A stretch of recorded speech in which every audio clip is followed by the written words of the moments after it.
all good things must come to an end. The Sioux Falls Sunfish, in their inaugural 2021 season, may not be in a position that they wanted to be when they started off this lengthy campaign, but 63 games later, and the first ever season of Sioux Falls Sunfish baseball is coming to a close. That's right, one more time, game 64. And it's right here at home at Karras Park, the same way the Sunfish started off the season against the Fremont Moo. The Sunfish, all the way back on May 25th, kicked off their inaugural season in Fremont in a losing effort. Went 0 for 2 in that first series. But yesterday, walk-off fashion, Dane Fraser sends one over the right field wall to walk it off against the Fremont Moo and play spoiler to their playoff hopes. But tonight, can the Sunfish hold on and do it again? With a little help from the Wheat City Whiskey Jacks, the Fremont Moo hope they don't. Hello, fans. David Coyer for the last time this season, bringing you all of tonight's action on the Sioux Falls Sunfish Radio Network and the Sunfish live stream on YouTube. It's been one heck of a ride. And just to kick things off, I just want to say thank you to all of you who have stuck with me this season throughout the home and road games, through all the audio troubles, the stream troubles, everything. I want to just give you my sincere thanks for sticking along with me during this inaugural season when everyone was just trying to figure things out, including the Sunfish on the field. With that being said, it's time for some Sunfish baseball. Andalo Santangelo gets the final start of the season. It was Mitch Stone all the way back on May 25th who took the mound for the first time against the Fremont Moo, and it'll be Andalo Santangelo, who wasn't even on that opening day roster, closing things out.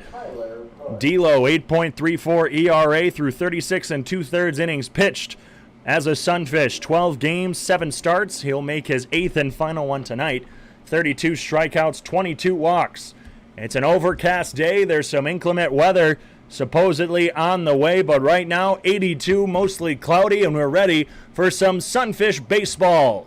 Santangelo kicks and delivers, ground ball over to Dane Fraser at third. And in the first inning, the first batter takes one pitch at 6:36 p.m., and it's out number one from Karras Park. Once again, 82 degrees and mostly cloudy. Tyler Push grounds out on the first pitch he sees. There's one away. That'll bring up Dylan Sears batting second again. Was even talking with him before the game. And he's like, I don't know why I'm batting second anymore. And he's like, well, I got such a high on-base percentage, and we both agreed, well, you have that high on-base percentage because you thrive from the 9th spot. As a 408 on-base percentage, 387 slugging, he'll take an 86-mile-an-hour fastball right down Broadway for strike one. 286 average, 7 doubles, 2 triples, and 2 home runs. From Western Illinois University, the Leathernecks. Lefty-righty matchup. Change up, just a bit outside, ball one. We got Unos Wild, second batter of the ball game. Here at Karras Park in the final ball game, the baseball gods are shining upon me as we have Unos Wild in the top of the first. Unos Wild Supreme, I'll call it, in the top of the first. Another fastball called strike on the lower outside corner. It's 1-2. E.J. Taylor bats third. Luke White, Jack Simonson, Darian Morphew round out the middle of the order, while Austin Baskin, Peyton Leeper, and Trey Nichols close it out. The 1-2 to Sears. Popped up on the changeup. It's still 1-2. Mitch Stroh, Adonis Forte, Gannon Thompson from left to right in the outfield. Dane Fraser at third, Norris McClure at short, JT Mix at second, Dylan Cricket Danielson at first, with Will Olson catching. Out of everyone in the starting lineup tonight for the Sioux Falls Sunfish, the only one who was in the starting lineup all the way back on May 25th was Adonis Forte. Dylan Sears is hit by a pitch, and he'll get on with 1-0. So out of the 9 on the field right now for the Sunfish, only Adonis Forte, who started that game in center field, was in the opening day lineup. In fact, even with the relief pitchers coming in, I believe it'll be Pete Weil and Tom Sun. It's only Pete Weil who was also on that opening day roster.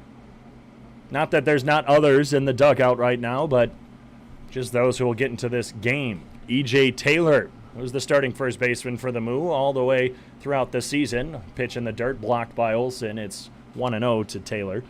And he's had a heck of a season since then. 47 out of 64 games played, or 47 out of 63. He's now 48 out of 64. Batting .407, scoring 54 times, driving in 43 himself. He lines this one into left field. That'll be a base hit. Runners on first and second with 1 out. And he can just poke it wherever, man. He's got a lot of power, and he's got such a smooth swing. Heck, he didn't even look like he swung that hard on that one, and just there's a liner into left field. 2 on early for Luke White, the designated hitter.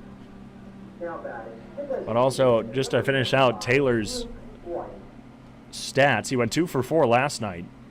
Back-to-back nights ago in 2 for 4. But .530 on-base percentage, .648 slugging as a fastball misses low to White. It's a heck of a season for the all-star first baseman for the Moo. White, on the other hand, 41 games for him, .311 batting average. Not too shabby himself. .408 on base, .478 slugging. The 1-0. Fastball misses low again, right down the heart of the plate, but just a bit low to White. 2-0. The Moo still half a game behind the Spearfish Sasquatch as both teams lost last night. The Moo in heartbreaking fashion. There was 2 outs. Adonis Forte would bloop one into shallow left field. 86 miles an hour. Does not catch the outer part of the plate. Santangelo asking the home plate umpire, Matt, who we refer to as Bubbles, whether or not that was high or not. He did not give any indication as to whether or not where that missed. The 3-0. Called a strike. Not sure how that differed from the previous pitch. It, in fact, almost looked lower. 3-1. But Forte's ball would land in between a trio of Moo in shallow left field. Forte would try and run it out to second. The throw beat him. It was a nice throw. Chopper into the Moo dugout. Makes it a full count. But the throw, I believe it was from Austin Baskin, if I remember correctly, appeared to have beaten Adonis Forte, and Dylan Sears at second applied the tag, and it looked like it was out number 3 and the game was over. But tonight's home plate umpire, Bubbles, called him safe, and after further video review, it almost looked like he was out by quite a large amount. Ball fouled into the dirt, keeps the count full. But the umpire called safe, so despite video evidence, Forte would stand proudly on second. Dane Fraser would get behind 0-2 with 2 outs before swinging on a slider, taking it over the right field wall. Speaking of slider, that one misses in the dirt.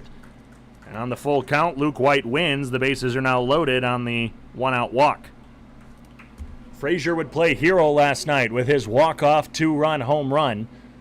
And with the Sasquatch being shut out by the Wheat City Whiskey Jacks, that was not the best thing to happen to the Fremont Moo. As if they had won last night and the Sasquatch lost, the Moo currently would be a half game ahead, and all they would have to do is win tonight to make the playoffs for their 3rd straight season in their short 3-year team history. But now they're half a game behind the Spearfish Sasquatch, and if the Sasquatch can get a win against the Wheat City Whiskey Jacks tonight, they automatically make the playoffs. The ball bounces over the head of Will Olson up the netting, and that'll be a run. Dylan Sears scores the first run tonight. He was not the first run last night. That was Tyler Push, who scored on a double by Luke White. But a ball in the dirt bounced over the head and into the netting behind Will Olson. Both runners advance. It's 1-0 Moo. There were issues with home plate last night. It kept coming unhinged. Will Olson now playing around with it, stomping on it just to make sure that everything is okay. 1 ball, no strikes with 1 out in the top of the first inning. Jack Simonson this season out of North Dakota State, .297 batting average. 11 doubles and 3 home runs, good for a .442 slugging. Fastball, I think misses low. Not necessarily. It looked like it was over the plate, 100%. So it was a matter of if it was high or low at that point. So I have to say low because it looked like it hit the knees. 2-0 now to Simonson. 32 walks, 32 strikeouts, 22 RBIs. Fastball down the heart of the plate again, called a bit too low. 3-0. So the zone tonight Not too friendly with low pitches. Inside and outside, it's about to the chalk lines, it appears. Haven't seen many pitches high from Santangelo. The Sunfish wearing their 50 Shades of Gray uniforms. Haven't seen those in a while because the entire team was not a fan of them. Fastball called low. Santangelo bends it like Beckham a little bit. Not happy with that pitch. And the bases are loaded once more. But gray hats with the orange Sunfish logo on the front. Orange brim. Gray uniforms, which are a darker shade than the hats. Orange Sioux, teal falls across the chest. 22 from Santangelo in orange on the front and back, as are the rest of the numbers for the Sunfish. Orange left sleeve, teal right. The orange a different color than that of the brim of the hat. Light gray pants with black trim down the sides. Fastball grounded to Mix at second. Stabs at it, tosses it to McClure, taps second. The throw over to first, gets by Cricket Danielson. Taylor scored. There's a collision at first. The throw over to third. Oh, I think JT Mix thought that Simonson was running over to third. So it was a collision at first. Darian Morphew and Dylan Cricket Danielson on the fielder's choice. EJ Taylor scores. Luke White scores from second. Simonson is out. And now there's just a runner on first with 2 outs on the 4-6 fielder's choice. McClure appeared to be a bit slow to get over to second as the ball was sharply hit to JT Mix. Mix's throw would beat McClure, but McClure would quick tap second, throw it over, and I think he was just trying to move a bit too fast. The throw got away from Cricket Danielson at first. The pitch to Austin Baskin misses low and away. The lefty Baskin went 1 for 4 last night in the 7-6 Sunfish victory. Bats .272 on this 2021 season in its final game. Fastball low and away. Santangelo struggling to find the zone early. Based on the plan issued out by Walker Bullington, it was going to be Santangelo going roughly 4 innings. Maybe a little bit more, maybe a little bit less, depending on where pitch count and just how a pitcher's doing. Swing and a miss, 2-1. Santangelo currently in this game. Have to quick check how many pitches he's at. Be nice to pull up the live stats. It's 3-0 in the top of the first for those of you just joining us. Fastball away makes it 3-1. That is pitch number 24 in this first inning. Of course, there's the 35 pitches in 1 inning rule. If you go over 35 pitches in an inning, you cannot return. 3-1 now to Baskin. Swung on. Fouled into the netting. That foul ball presented by Keg Chicken. Order it, eat it, crave it, Keg Chicken. That actually will be, they gave that an error to Norris McClure, a throwing error. So that's an E6. On the 4-6 fielder's choice, got Simonson, and Morphew was safe on it. Runner goes on the payoff pitch. Line right back up the middle. That's through for a base hit. On his way to third is Morphew. Forte up with it, and there'll be runners at the corners with 2 outs for Peyton Leeper. Just the second hit of the ball game for the Moo. Second hit of the inning. Runners at the corners, and the Moo look like they're wanting to fight for their playoff spot. Tonight, the Moo will be wearing their all-purple hats with the Moo cow on the front. Purple unis with the cursive scripted F on the left chest. Orange numbers with white trim on the front and back. Orange stripes trimming the ends of the sleeves with gray pants, purple, and orange trim down the sides. Fastball called a strike. It's 0-1. Peyton Leeper. He's only played in 36 games for the Fremont Moo. Went 0 for 3 last night, batting .287 overall on the season. 4 doubles, 4 home runs, 22 RBIs. Santangelo sets, kicks, delivers. Runner goes. It'll be a curveball missing low, 1-1. So now no force out at second. Runners on second and third on the stolen base by Baskin. 2 outs, now it's just Santangelo and the batter. Doesn't have to worry about anybody stealing unless they're going to try and take home. Here's the 1-1. Fastball runs a bit inside. It's 2-1. So once again, the Moo got walked off last night by the Sunfish after a very late controversial call at second base, calling Forte safe after video evidence almost irrefutably showed that, well, he ended up being out. Of course, hindsight being 20/20. The 2-1. Fastball low and in. It's now 3-1. That's pitch number 30 from Santangelo. He's got 5 more to try and get out of this inning, or he'll have to be pulled.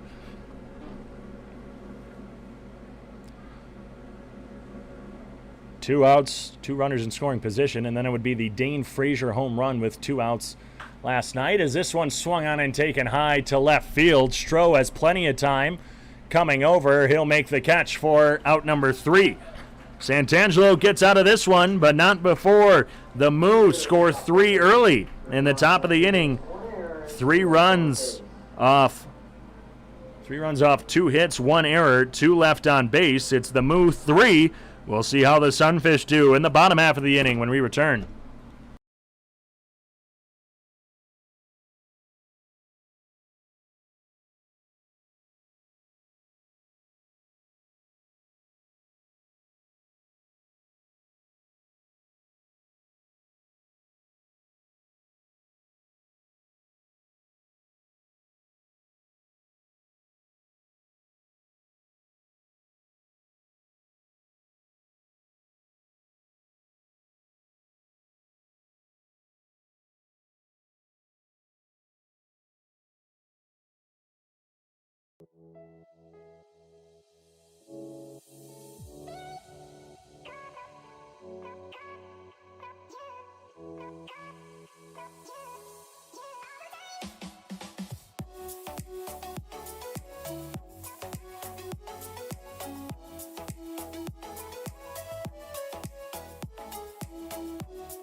Back on the Sioux Falls Sunfish Radio Network and the Sunfish live stream on YouTube.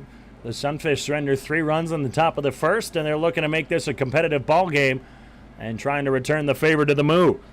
Adonis Forte, who I mentioned in the top half of the first inning, the only member of the Sunfish opening day roster to start in both the opening day game and tonight, both in center field. He leads things off for the Sunfish. Mitch Stroh, Norris McClure to follow in the 2 and 3 spots. Will Olson will be back in the lineup tonight, catching and batting cleanup. Jesus Licon, Dane Fraser, last night's hero. Fraser, they're batting 5 and 6 respectively. Gannon Thompson, Dylan Cricket Danielson, and JT Mix round out the order for the Sunfish. Forte takes a 84-mile-an-hour pitch, low and in for ball 1 from Jackson Krause. Making his 4th start for the Fremont Moo, throws a fastball away. It's 2-0. 18th game, 42 and a third innings pitched, 44 strikeouts, 29 walks. And Krause actually pitched an inning of relief in that opening day 8-4 victory against the Sunfish back on May 25th. It's been a long time since then. In fact, 63 games since that opening day. Strike called at the knees. Another fastball thrown for a strike. The count's now even at 2. Once again, Forte, Stroh, McClure, Olson, Licon, Fraser, Thompson, Cricket, Danielson, Mix is your final lineup for the inaugural 2021 season. Forte lifts this one into left field. Morphew gives chase. He'll stop and make the catch for out number 1. Forte barreled that one up nicely. Hit it opposite field, actually, but unfortunately, per Sunfish rule, he hit it right at a guy. Speaking of hitting it right at a guy, Mitch Stroh has had the unfortunate issues, I'll say, of accidentally, well, not accidentally, but hitting it at people. He's been hitting it so well lately. And it just unfortunately has to go right at someone, including some nice hard-hit balls near the wall. He'll take a fastball for a strike. The Elk River, Minnesota native, batting .253 through 27 games as a Sunfish. Grounds one straight into the glove of Karras on the mound. Karras will jog over, toss it underhand to E.J. Taylor for out number 2. Darian Morphew, Tyler Push, Jack Simonson defensively from left to right in the outfield. In the infield, Peyton Leeper in his usual hot corner at third, while Austin Baskin closes the season out at shortstop. While that closes the season out, the Moo still have their playoff hopes. Dylan Sears, E.J. Taylor at their normal spots of second and first. Pitch bounces off the plate into the glove of Trey Nichols, who's catching for ball 1. Once again, Morphew, Push, Simonson from left to right. Leeper and Baskin on the left side of the infield. Sears, Taylor on the right, with Nichols catching for the Fremont Moo for his pitcher Jackson Krause. Swinging a ground ball. Foul past the outstretched hand of Tyler Olmstead in the first base coach's box. That foul ball presented by Keg Chicken. Order it, eat it, crave it. It's been a long time coming. The final game of this 2021 season. Fastball low and in. 2-1 your count. One guy who wasn't here in that game on May 25th. In fact, he didn't appear till June 13th. Is this man Norris McClure, who fouls one off, evening the count at 2-2. But since then has played in 36 games since June 13th, batting .319. 5 doubles, a triple, 2 home runs. Both of those home runs coming in his first week. He foul tips a ball into the glove of Trey Nichols for his 32nd strikeout this season. McClure's, not Jackson Krause, but that's strikeout number 1.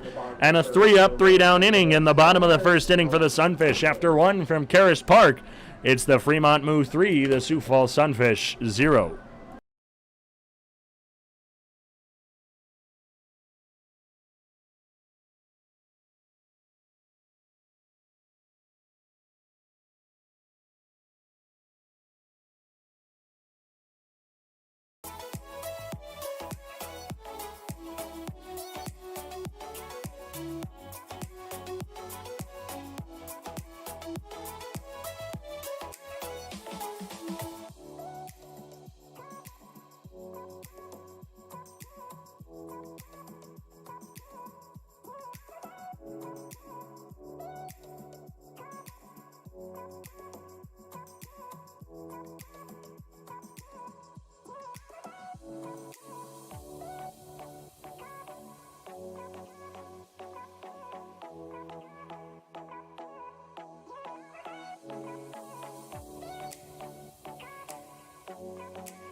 Trey Nichols to lead things off in the bottom of the top of the second inning. Here we go.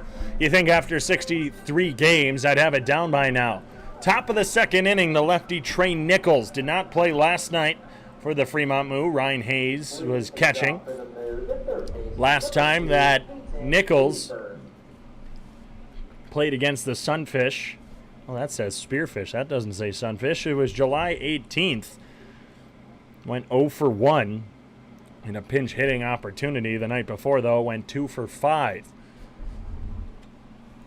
Batting .232. Catching for the Moo. Slider bounces in the dirt, dug out by Olson. It's 1-0 for the 6'3" righty from Midland University. Played in 21 games for his head coach, Shea Bennett. Bloops one into shallow right center field over the outstretched glove of JT Mix. Leadoff single for Nichols, and we're back to the top of the order. Tyler Push, who saw one pitch in the top of the first inning. He grounded immediately out to third base. And it seemed like a good sign for the start of this ball game, but the Sunfish would then go on to allow 2 hits and an error that would score 3 runs in the top of the first inning. Last night, Push going 1 for 4, bringing his average to 308, 7 doubles, 3 triples, and a home run. 31 stolen bases, though, is the incredible achievement for him. Swings on a fastball inside and fouls it straight down for strike 1. Push currently on a 8 game hitting streak, dating back to when he went 2 for 5 on July 28th against the Hastings Sodbusters. R.I.P. Hastings, as well as Pierre and Mining City, whose seasons unfortunately were cut short due to varying reasons. The 0-1 hits Push square in the back. He gets on via hit by pitch. Second from Santangelo tonight. Will Olson coming out to calm down his pitcher. Santangelo this season sometimes gets a bit hard on himself on the mound. When he finds his rhythm, though, he's lights out.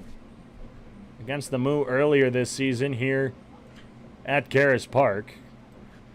Pitched twice, and in fact, in one of those games, he went 6 innings, allowed 1 run off just 4 hits, and it was that 1 run. That was the first game that the Sunfish were ever shut out this season. Santangelo, though, 6 innings. His next outing, he would go 5 innings, allowed 2 runs off 3 hits. But still a great outing for him. The Sunfish would lose both of those games. Only one of the losses was credited to Santangelo. So 2 on, no out for Dylan Sears, who was hit himself the last time up. Takes a change up at the knees for strike 1. Fan appreciation night here at Karras Park. All of the fans, and we thank all of you who have at one point or another this season made your way out to Sioux Falls and the campus of Augustana University. Fastball bounces in the dirt. It's 1-1. 20% off all merchandise here. So if you're listening in the Sioux Falls area and want some nice Sunfish merch, 20% off. Come and get it. And come watch some Sunfish baseball. 1-1. Grounded, right side, backhanded by Cricket Danielson. The throw to McClure, and there was a race to first. Santangelo couldn't beat out Sears. McClure would just hold on to the ball. So a fielder's choice. Right decision there by Cricket Danielson. The 3-6 fielder's choice gets Sears on. Tyler Push heads to the dugout.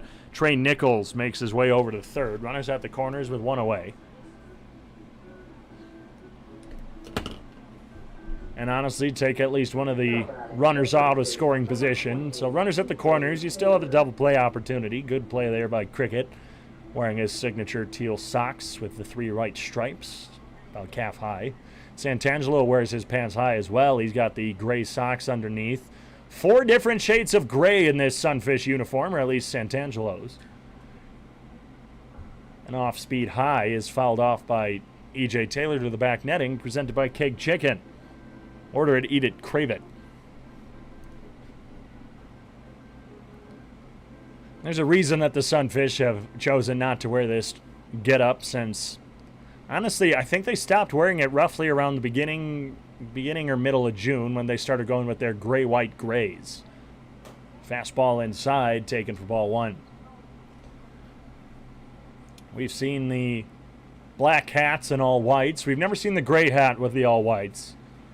I think we've seen black, gray, white. Not even sure what we've all seen, but the 50 Shades of Gray, as I like to call it, they're all grays. High chopper down the third base line. Fraser doesn't make a play on it. It's foul, 1-2.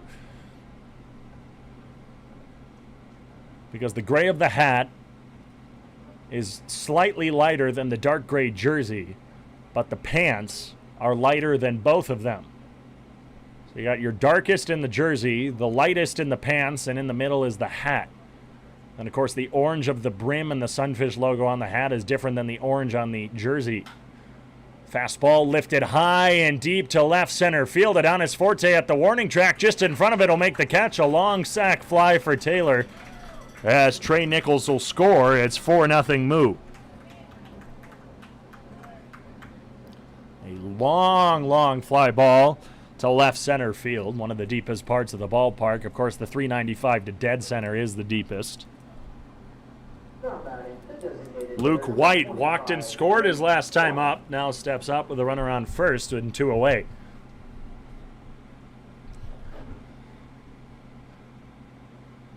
Santangelo's first pitch right down Broadway is fouled off. It's 0-1.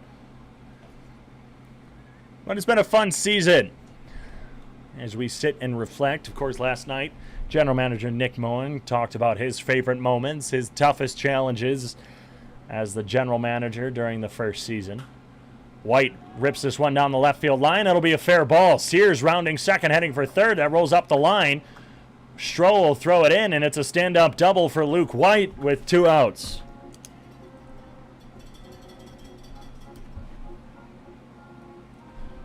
Sears makes his way over to third, and there's 2 runners in scoring position. White had a double in the first inning yesterday, scored Tyler Push. Now he just has a stand-up double in the second inning. Santangelo took a quick peek over at the Sunfish dugout. Almost makes you wonder if he wants out of the game or if he was just wondering what his manager Walker Bullington was thinking. There is no one up and throwing in the Sunfish bullpen, so seems like Walker's going to go with his prepared game plan. Change up is lined right up the middle. That'll fall in center field for a base hit. Forte won't be able to make a glove on it. White will score from second. 2 more runs cross. It's 6-0 Moo. You think they're frustrated from last night when their win was taken away from them on a call at second base and then a walk-off by the Sunfish, almost jeopardizing their playoff opportunities? I think the Moo might be out here with a vengeance. 6 runs through the first 2 innings, and there's still only 2 outs in the top of the second. Jack Simonson with his RBI single. It's now Darian Morphew, reached on an E6. Was left stranded at third, takes an off-speed inside. Called ball 1. The throw back from Olsen gets away from Santangelo, rolls all the way to McClure.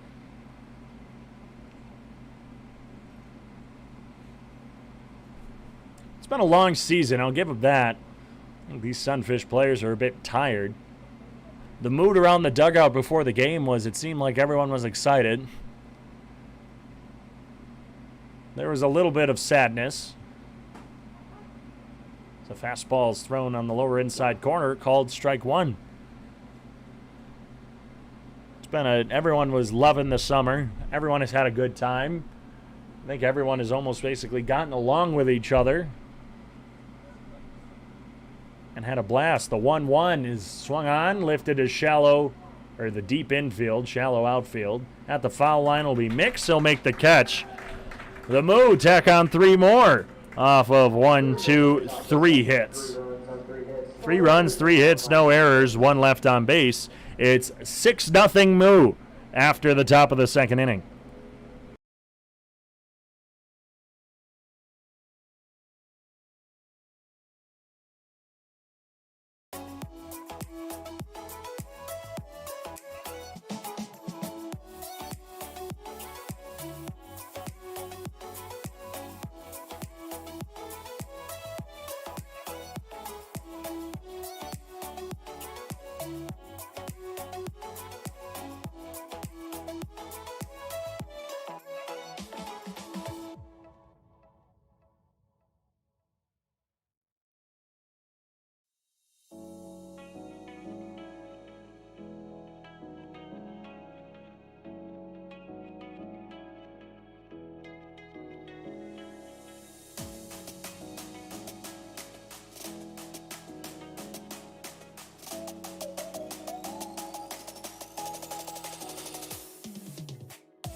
3 runs in the first inning, 3 in the second.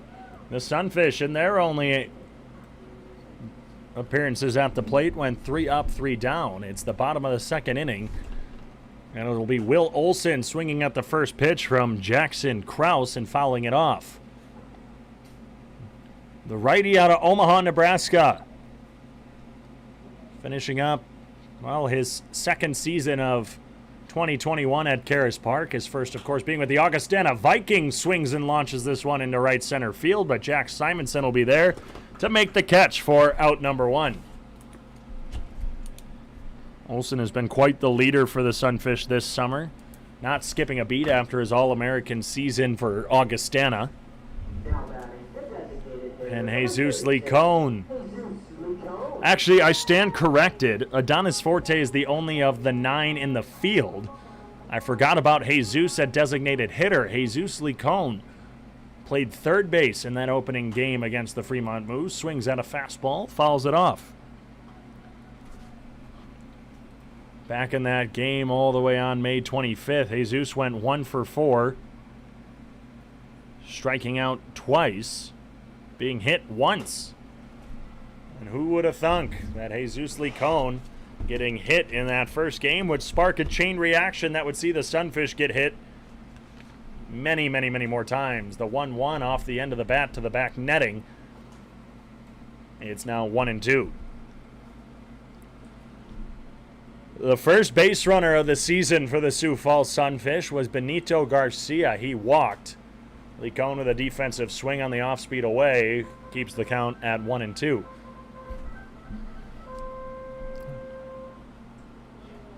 A leadoff walk would get the first man aboard for the Sunfish in that first inning.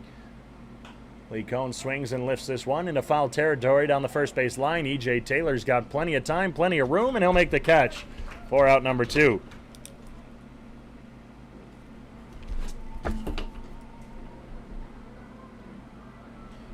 Last night's hero, Dane Fraser, steps up. We'll get to him in a moment. The first base hit was Carter Tibbetts in the second inning to lead things off. First run scored, Declan Beers, after getting on in the third. And the first home run in Sunfish history, Carter Tibbetts over the Moeller Monster. Bunch of first in franchise history. First batter hit was Licone. He also had the second stolen base. Benito Garcia lays claim to being the first Sunfish in history to steal a base. Fastball away, 1-1. Frazier, 2 for 4 last night. And it was in the bottom of the 9th inning with 2 outs. Every kid's dream down to the last strike. He swings on this one, takes it to center field. But push at the edge of the warning track will make the catch. Just a bit off the barrel for Frazier. Instead of taking it opposite field to right and over the wall, he was looking to take it to center field and deep. 6 up, 6 down for the Sioux Falls Sunfish through 2 innings. They trail by 6 in the final game of this 2021 season.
Back on the Sioux Falls Sunfish Radio Network and the Sunfish live stream on YouTube, the lefty Austin Baskin, who singled back in the first inning and left stranded after stealing second, leads things off against the righty Andalo Santangelo.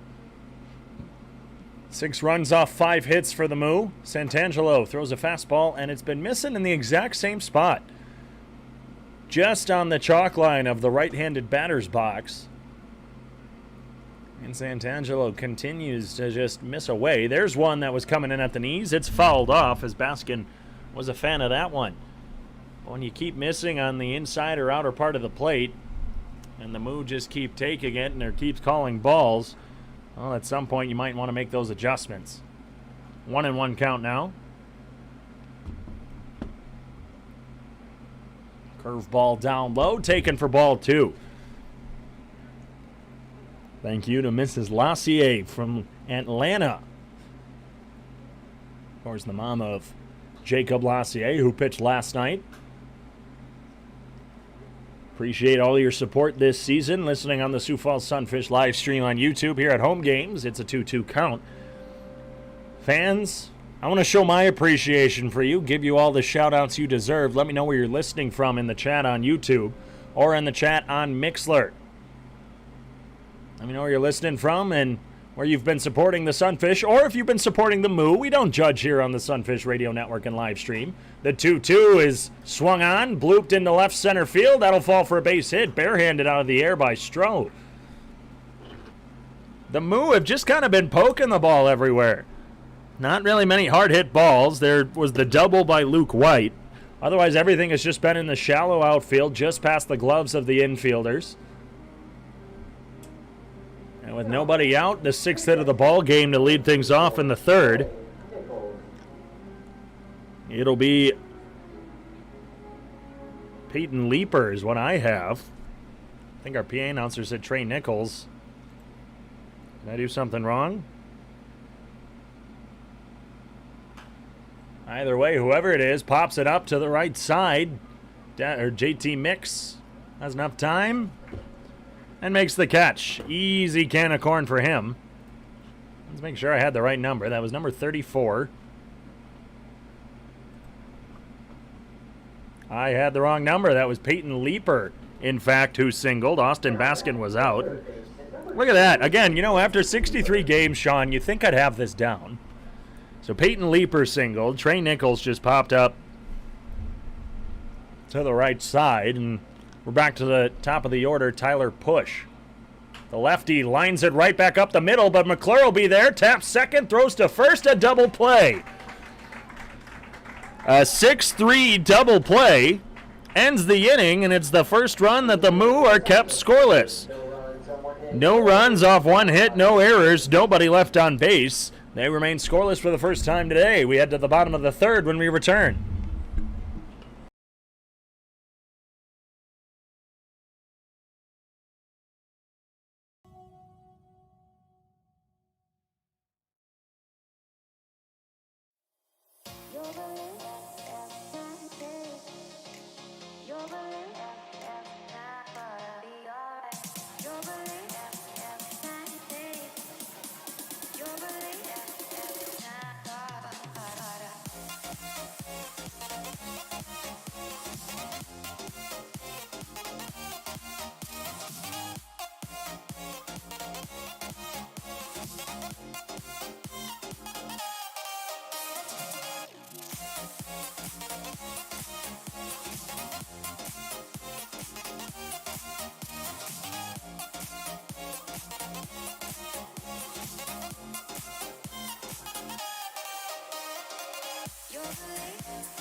Leading off for the Sunfish, Gannon Thompson, Dylan Cricket Danielson, and JT Mix. We got the family of Mitch Stroh listening from Rogers, Minnesota. Thank you all for tuning in this season to Sunfish Baseball on the radio network and the live stream. Slider drops in away. It's 1-0 to the big man Gannon Thompson. First time that the Moo were kept scoreless in the top half of this inning. Thompson takes a fastball inside for strike one. We also have the mom of Luke Hamza of the Fremont Moo. Thank you for tuning in. Breaking ball bounces past the glove of Trey Nichols behind the plate. It's 2-1. Nichols is number 8 hitter in leapers. Thank you, Brad. Yeah, that was not the lineup I was giving, but thank you, Brad, for assisting me on that. We kind of figured that out during the inning. Another pitch misses to Gannon Thompson. It's 3-1. This one's drilled to center field, but Tyler Push will only have to take a couple steps back to make the catch for out number 1. No hits and no base runners for the Sunfish yet this game. Thompson giving a little head shake as he's frustrated on that one. Dylan Cricket Danielson stepping up now in his final game in a Sunfish uniform, at least for this season. Who knows who's coming back next year? But Cricket Danielson out of Oral Roberts, finishing up his sophomore year there. He's got a couple more seasons with the Summit League Golden Eagles. Takes a changeup high for ball 1. 6-0 Moo lead in the bottom of the third inning. Cricket Danielson grounds it sharply to second or short. Baskin up and throwing for out number 2. Last night, Cricket Danielson went 0 for 2 with 2 walks. There's been a couple hits from him that have just missed going over the wall here at Karras Park. Himself and this man, JT Mix, who via his walk-up song wishes he was a little bit taller. JT standing at 5'8" from Farmers Branch, Texas. Almost had his first home run of the season last night over the left center field wall. Swings at the first fastball he sees for strike 1. JT just missed it. No matter if he grounds out, flies out, gets a hit, whatever, JT will have the biggest smile on his face no matter what. Nothing gets by him. The only thing that bothers him is losing. Fouls off a fastball. It's 0-2. He's batting .252 through 39 games. Went 1 for 5 last evening, scoring once. Had a pair of RBIs off his single. But JT and Dylan Cricket Danielson, the only ones now left who have not hit a home run out of everyone who has played for the Sunfish. Dane Fraser was on that list, but with last night's walk-off, he no longer is. The 0-2, taken high, 2-2. JT's been quite a leader on this team. All the Augustana Vikings have kind of been leaders. There's many leaders on the team, but I think the 3 Augie guys, Mitch Stroh, Will Olson, JT Mix, especially playing here at their home ballpark at Karras Park. Pitch runs low. It's a full count. But I think they've kind of taken charge and have been the voices in the dugout, keeping everybody in line and being the comforting voice through what has been somewhat of a difficult ride this season. Mix will foul one off. Count remains full with 2 outs in the bottom of the third. 3 runs in the first and the second for the Moo made it a 6-0 ball game as the Sunfish have gone 8 up, 8 down. The payoff. Line sharply into the gap in right center field. That'll fall for a base hit. Mix takes a hard round around first, and he's the first base runner and hit of the ball game for the Sunfish.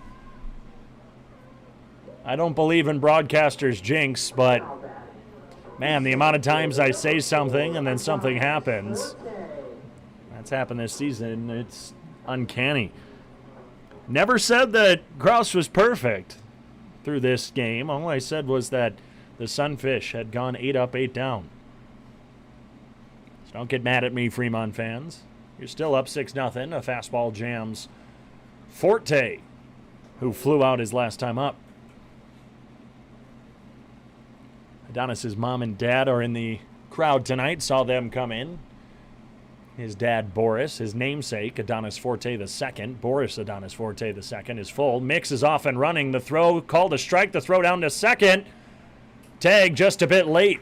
Good throw by Nichols. Good tag by Baskin. It was right on the money. Caught the arm of Mix, but the hand got in there just in time. Bang, bang play. Mix, who leads the active Sunfish players with now 20 stolen bases, is in scoring position for Forte, who's got an 0-2 count.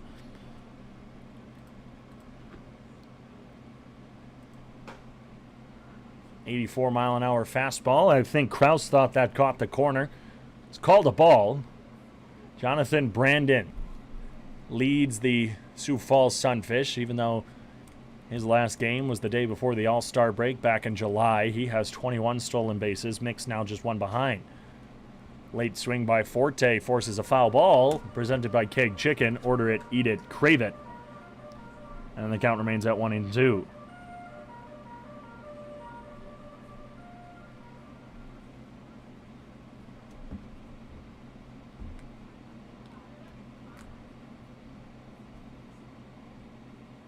Fastball high. It's now an even count.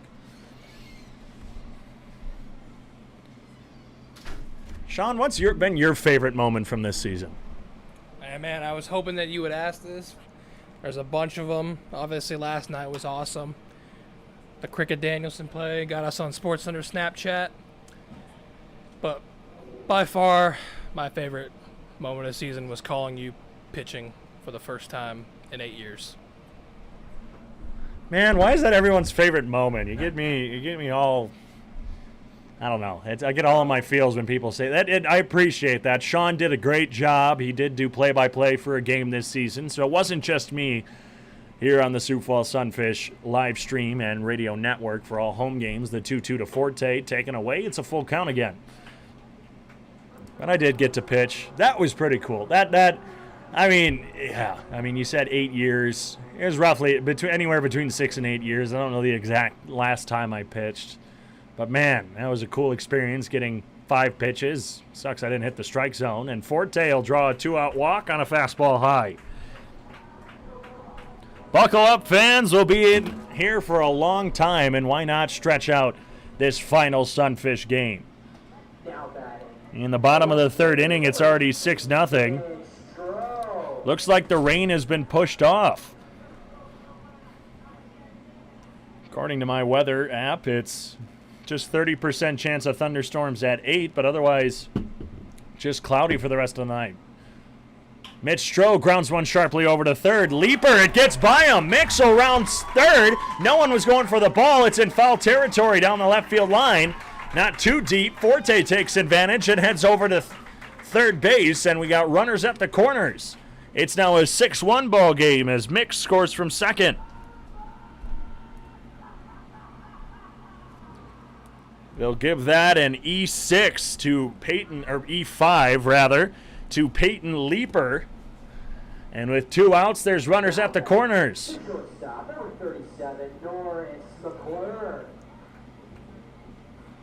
Norris McClure struck out swinging his last time up. Stroh dancing at first gets the attention of Krause. There was a big jump there by Stroh. Turned his body as if to say he was going. McClure, one gets away from Nichols in the dirt. Here comes Forte. He'll run in standing. Stroh heads over to second. It's now 6-2. Runner in scoring position. 1-0 count to Norris McClure. Norris's approach at the plate has been great all season. He snapped a hitting streak last night after going 0 for 3. Did walk twice, though, including walking in a run. Takes an off speed outside. It's now 2-0. As reason, he's been going for swinging for the fences, which he has the power. He grounds one sharply right back at the glove of Kraus. That was a nice even swing. Fortunately, just a good glove there by Kraus. The Sunfish break their scoreless as they score 2 runs off 1 hit, 1 error, 1 left on base. It's now 6-1 after 3 from Karras.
Okay, leading off.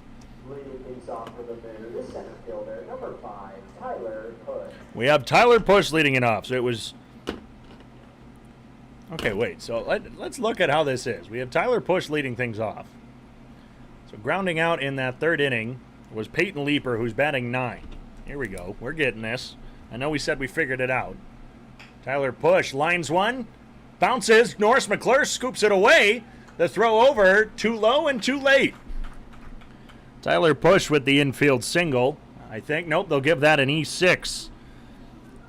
There's a soft liner, dropped quickly. McClure went to go scoop it out, instead kind of threw it towards first base.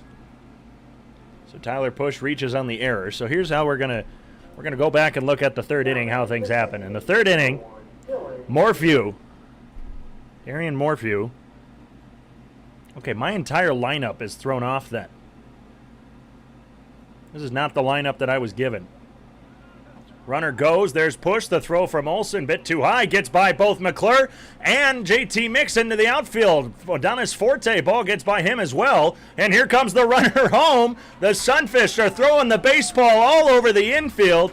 And Tyler Push on 1 stolen base scores all the way from first.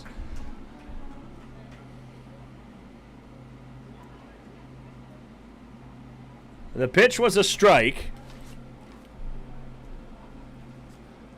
It's now 7-2. I don't even know what I just saw. Dylan Sears is up. So it's actually Tyler Push, Dylan Sears, E.J. Taylor. I have that right. Sears takes it away. 1-1.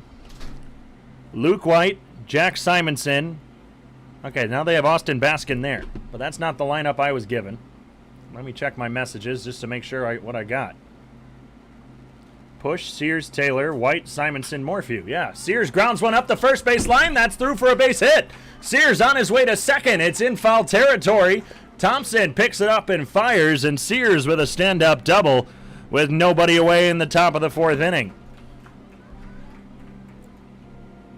So Sears, Taylor, White. That's what I have. Simonson, Morphew, Baskin, Leeper, Nichols.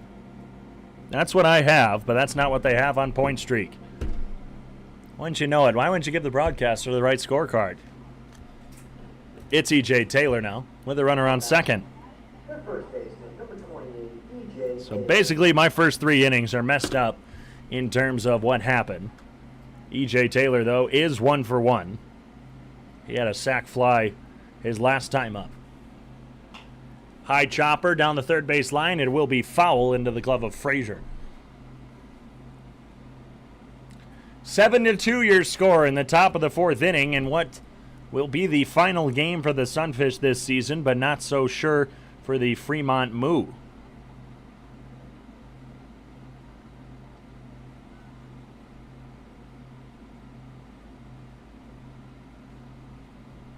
The 0-1 lined into left field. Stroh charging in. It'll fall in front of him for a base hit. Sears will stop at third. Runners at the corners with nobody out.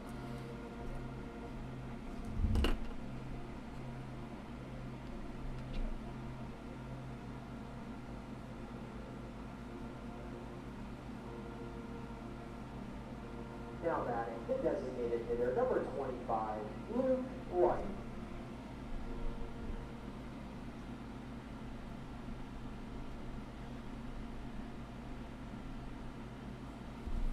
Nobody out. Runners at the corners. Luke White, who doubled and scored and walked and scored. Taylor off on the pitch. The throw down to second, cut off by JT Mix, so no tag. An easy stolen base for E.J. Taylor. Sears did not take off.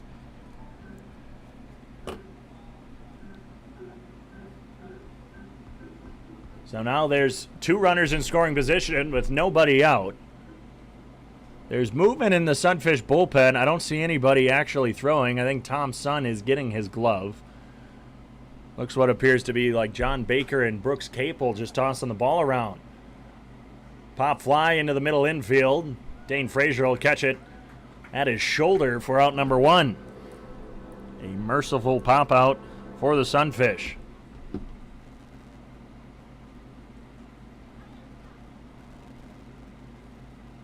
Now batting, tonight's beer batter, Jack Simonson.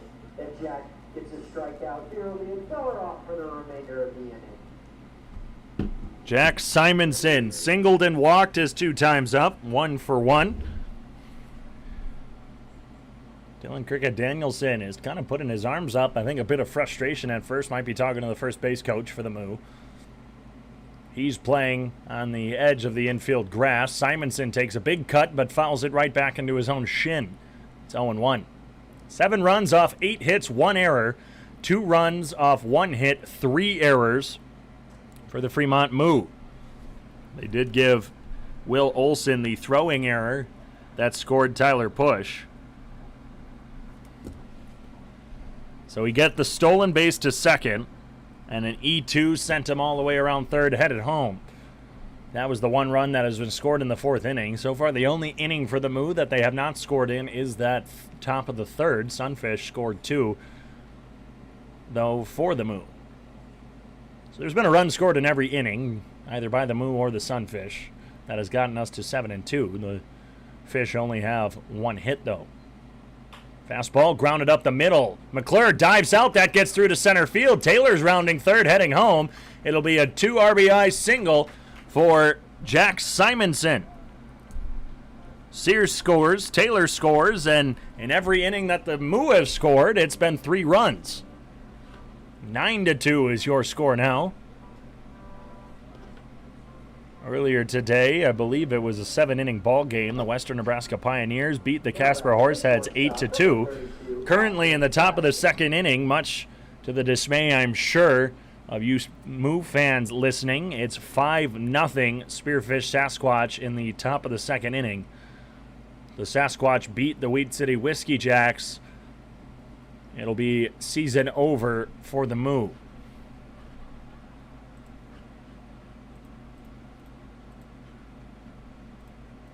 So it's Austin Baskin at the plate. Sharply ground ball over to Fraser. The throw to second, relay to first. A double play. So Austin Baskin grounds out to third.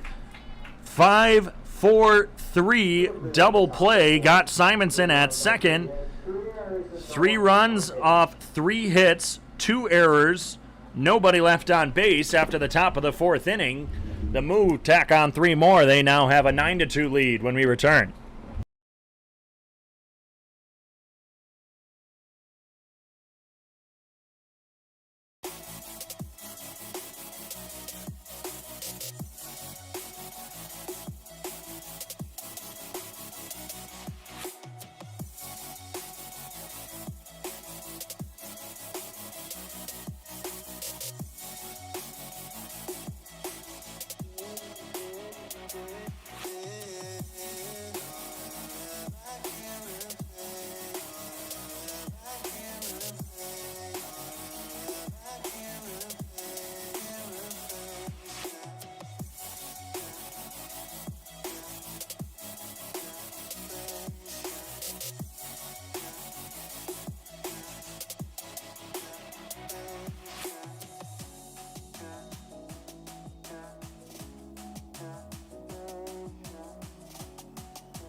Sunfish, the catcher, number 35, Will Olson.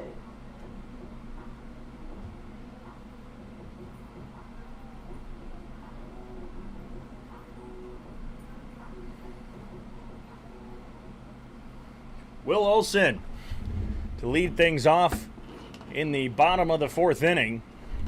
Facing off still against Jackson Krause. He takes a ball low.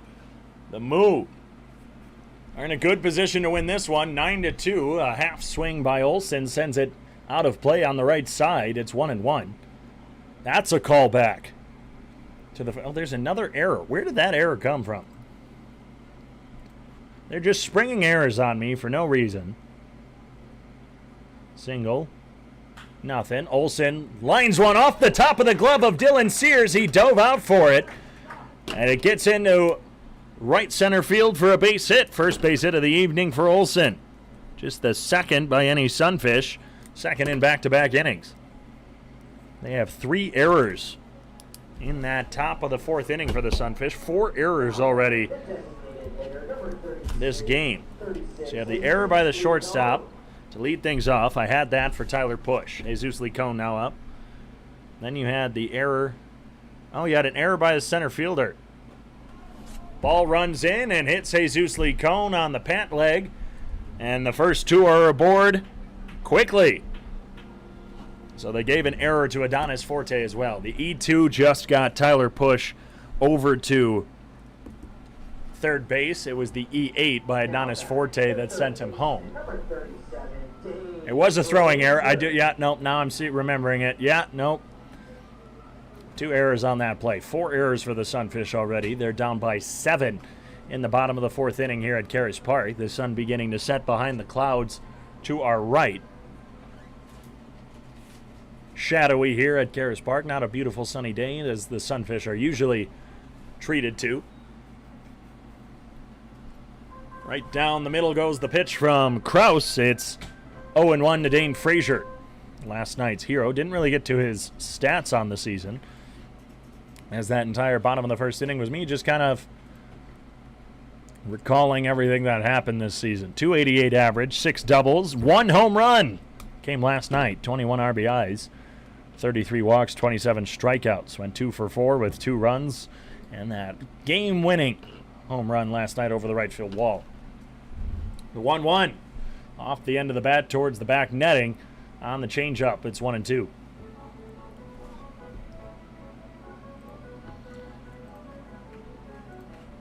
Krause, his longest outing of the season, 6 1/3 innings. He's just got 4 here.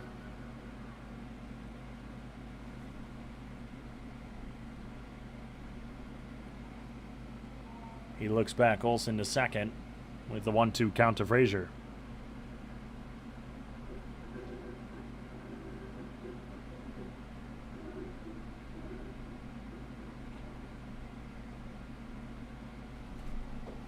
Curveball, slider actually, misses away. It's 2-2.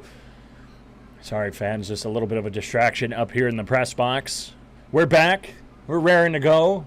We're going to make sure that we have my full attention for the rest of this ball game. 9 runs, 9 hits, 1 error, 2 runs, 2 hits, 4 errors, respectively for the 2 teams. High chopper to short, stabbed out of the air by Baskin. The throw gets by E.J. Taylor. Olson's going to be running home. That ricochets back to Taylor. Licone will take advantage and head to third. A throwing error by Austin Baskin. I'm not going to lie, fans, throughout this season, through the many times that the Sunfish and the Fremont Moo have played each other, rarely on a throw like that do I see E.J. Taylor let the ball get by. You could still have a throwing error by a shortstop or a third baseman that'll pull Taylor off the base, but seldom does he let a ball get by him like that. It's now 9-3. Here in the bottom of the fourth, Gannon Thompson stepping up with no outs and runners at the corners. He rips this one high and deep to left field. Morphew will watch it go. There it is. In the final game for the Sioux Falls Sunfish, Gannon Thompson gets his first home run at Karras Park. It's now 9-6 on the 3-run home run by Gannon Thompson. His third home run of the season, or fourth home run of the season, correction. He had one in Casper, and that one was a no-doubter. Pulled it and off the end of off the barrel of the bat, not even the end. He got all of that one and took it to left center field and deep. Fastball left over the plate, and Thompson, a fastball hitter, hit that one as hard as he possibly could. The Sioux Falls native grew up coming to Karras Park, watching some games here, even playing a few games here. But throughout the season, in 31 games before this one played at Karras Park, did not have a home run here. He had one in Carroll, Iowa, one in Fremont, and one in Casper. But now on the final game of the season, hits a 3-run blast to left center field to make it a 3-run ball game. Jackson Krause is out of the game and will return to let you know who's replacing him in the bottom of the fourth inning, with the Sunfish now only down by 3.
After a 3-run home run by Gannon Thompson, it's now a 9-6 ball game. Chase Reynolds relieves Jackson Krause. Cricket Danielson still looking for his first home run of the season. We were talking about it before the game. Himself and JT Mix, the only two who don't have one. Gannon Thompson now has 4.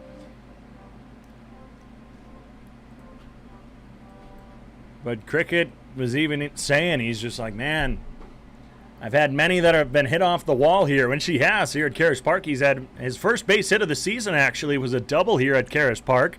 Off the left field wall, the top of it, just missed it being a home run. Gannon Thompson's home run, his first at Karras Park this season. The 1-1, blooped over the head of E.J. Taylor. He'll make the basket catch. E.J. Taylor showing why he's an all-star. A little blooper off the bat of Dylan Cricket Danielson. Thought it was going to fall. E.J. Taylor turns around, kind of went down to a knee, and made the basket catch over his shoulder. Never have I seen a man of Taylor's stature, 6'4", about 220, looks so graceful out there. JT Mix with one out. Take a fastball down the middle for strike one. JT got the first hit for the Sunfish last inning. They now have 6 runs off 3 hits. Mix rips one to right field. Simonson going back at the wall. It's off the bottom of the wall. Mix digging for second. The throw in from Simonson cut off by Sears. And he just missed it. JT gives the gills on second base. He even is kind of shrugging. He knows, man, couldn't have hit off the bottom of the scoreboard. Oh, that would have been awesome. A double for JT Mix. He's got a pair of hits now as we flip the lineup card over, and it's Adonis Forte back at the plate. A righty-lefty matchup. Chase Reynolds didn't get to his stats. Through 31 of the third innings pitched for the Moo this season. 5.74 ERA, a 1-3 record. Making his 14th appearance tonight. 19 strikeouts, 15 walks. Throws a breaking ball low and in. Bounces in the dirt. Good stop by Nichols. Mix heads back to second.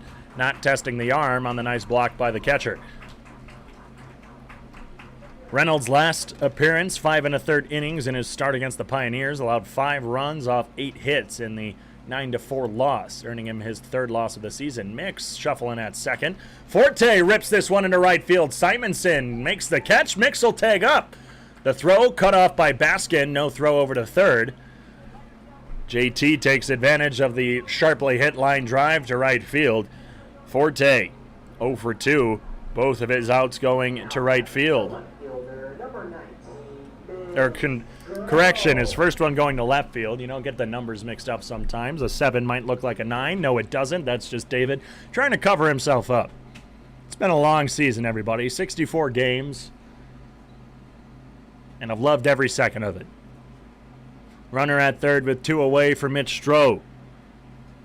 Reached on the E5 his last time up. Takes a slider low and away. 4 innings. We already have 15 runs scored between the two teams and already have 6 errors. 4 for the Sunfish, 2 for the Moo. Stroh takes the 1-0, and he'll take it for strike one.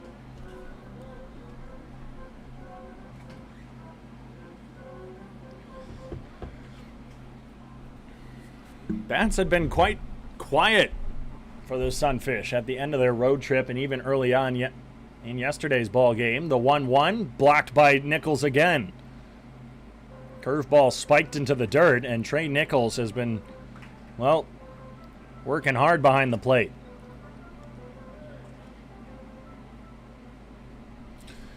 Fans on YouTube and Mixlr, why don't you comment what your favorite moment of the Sioux Falls Sunfish season has been, the inaugural 2021 season? Or heck, if you're a Moo fan, let me know what your favorite moment has been during this 2021 Moo season. The reigning Expedition League champion, Fremont Moo, looking to try and make the playoffs for their 3rd straight season. Right now, it's not looking good as the Sasquatch are up on the Weed City Whiskey Jacks. Another ball in the dirt, and Stroh heads over to first with a 2-out walk.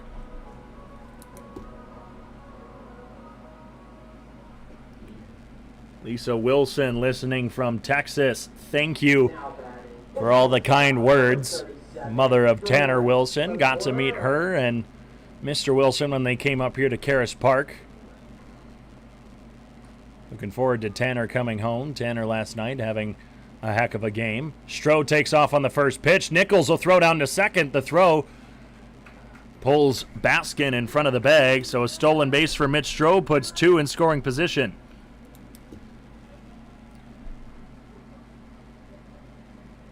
What fans Again, in the YouTube comment section or even on Mixlr, let me know what your favorite moment of this 2021 season was.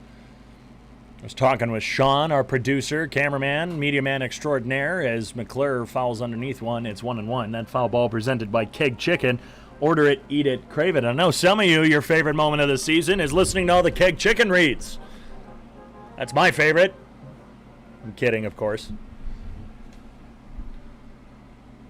Reynolds sets at the chest, checks back at second, kicks and delivers. McClure a bit in front of the curveball, fouls it off. It's 1-2. I'd say everyone says my favorite has to be pitching, and while I did enjoy pitching, it was a heck of a moment. And I'll remember it forever, and I'll remember the kindness of Walker, Lane, and Tyler for allowing me to do that. The guys for letting me pitch for a batter. Zeph Power coming in and relieving me. And, of course, General Manager Nick Moen for allowing me to do that as well, signing me to a contract. The 1-2, swung on and missed, dropped third strike by Nichols. He's up. McClure's running to first. The throw will beat him. And after going through the entire lineup, the Sunfish score 4. Will Olson singles and scores on an error, while Lee Cohn and Fraser are driven in by the 4th home run of the season, a 3-run blast for Gannon Thompson. It's now 6-9. Sunfish trail after 4.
Tom Sun, the Augustana Viking, relieves Angelo Santangelo in the top of the 5th inning. This was how the plan was from Walker Bullington. Throw Santangelo 4 innings, get Sun in there for 2. That's 6, and you close out with 3 innings from Pete Weil.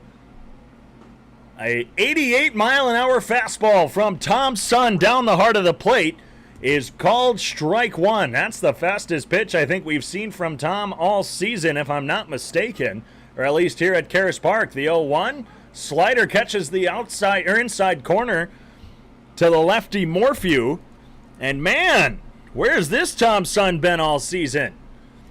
Breaking balls working, fastballs flying by. The 0-2 taken a bit high and away. I think the fastest up until this point that we've seen from Tom was roughly 85, 86. He's now thrown 88, 87 here to Darian Morphew.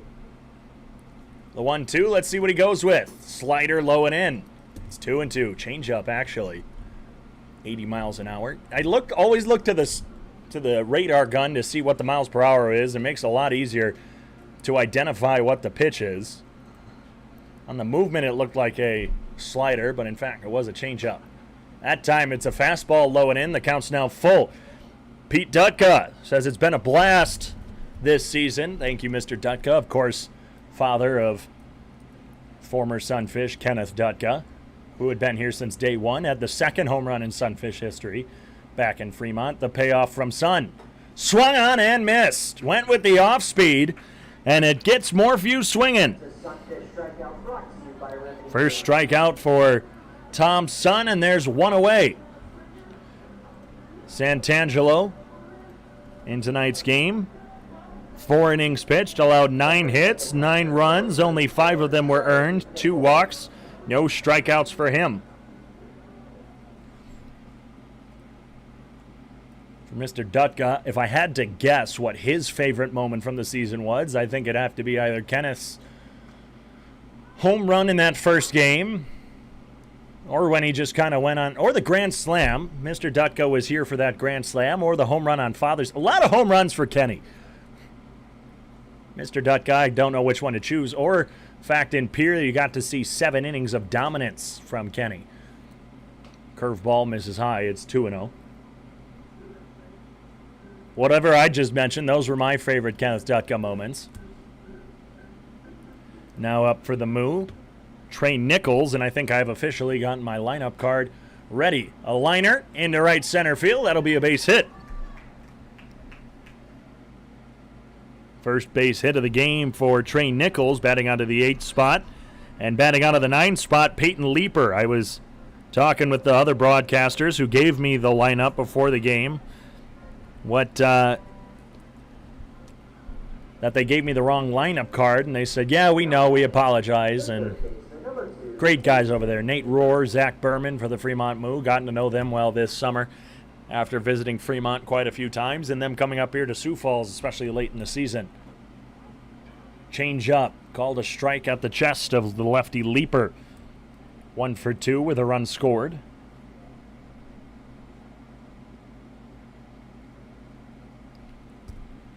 Got an E.J. Taylor fan in the chat. Thank you for all the well wishes. Swing and a foul ball by Leeper. 1-1. 9-6 is your score in the top of the 5th inning. Tom Sun in his first inning of work. Coming into tonight's game, Tom was 1-1 with a 6.23 ERA through 6 games as a Sunfish. 13 innings pitched, 7 strikeouts, 15 walks. He's struggled in some of his outings. His first one, he got a win back on July 5th in Wheat City. Hard hit. Ground ball past the dodging first base coach for the Moo, and that's 1-2. That foul ball presented by Keg Chicken. Order it, eat it, crave it.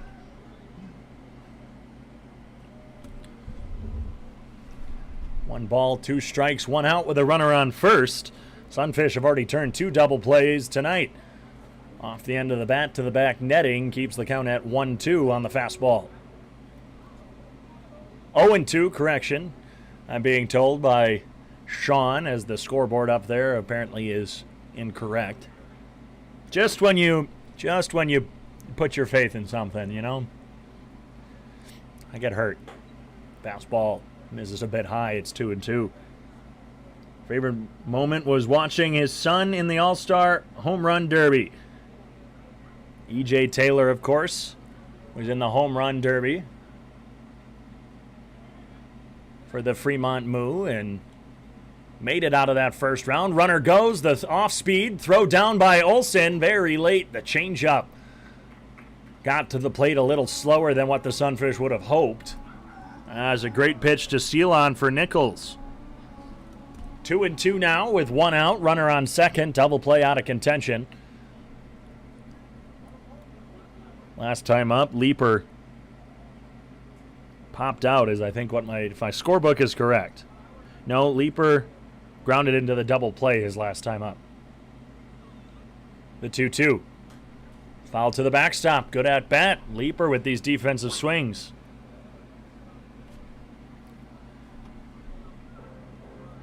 That's pitch number 6, and we just have a 2-2 count.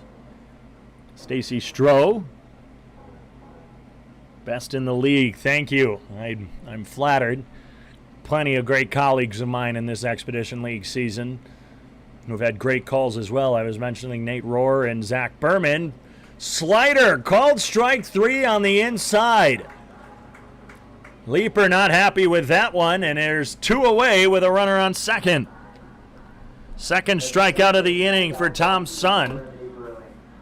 And we're back to the top of the order. The righty Tyler Push. Now batting, the center fielder, number 5. Loved the Instagram Live in Grand Forks. So I'm glad someone did. There's some members of the league who might not have been too thrilled that I was doing the Instagram Live. I appreciate that you guys enjoyed it. Just like to have fun with the team. These guys are great. Curveball fouled off. Presented by Keg Chicken. You all know the rest.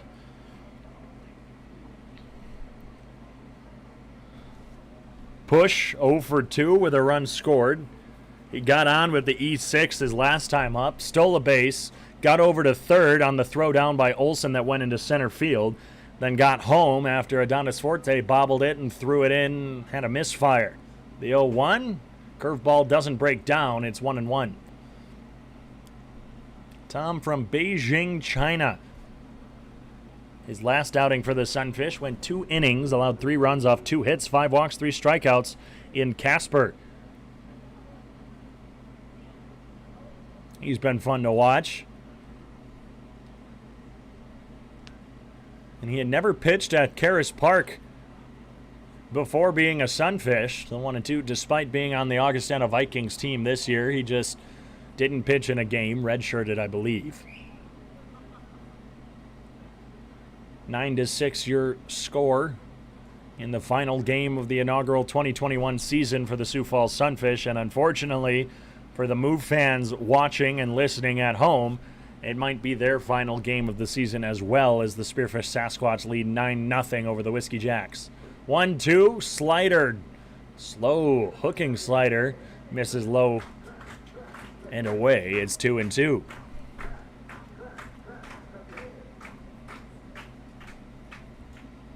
2 balls, 2 strikes, 2 out in the top of the 5th inning. Here's the pitch from Tom. Grounded, and it went foul.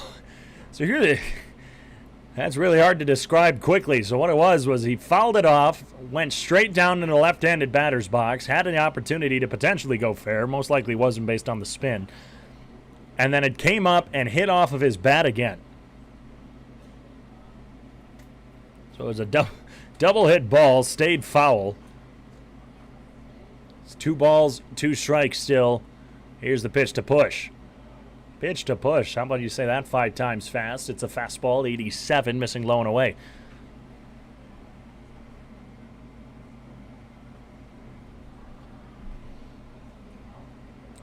And it's just an unfortunate turn of events for the Fremont Moo at this point in the season. They've had a heck of a season. Longest winning streak in this 2021 Expedition League season, tied for the longest, as Thompson overthrows a fastball, misses low and away. He lost. Tyler Push with the walk. That'll bring up the lefty Dylan Sears. Now batting, the second base. After that 11-game winning streak, it was a bit of a losing streak for the Moo.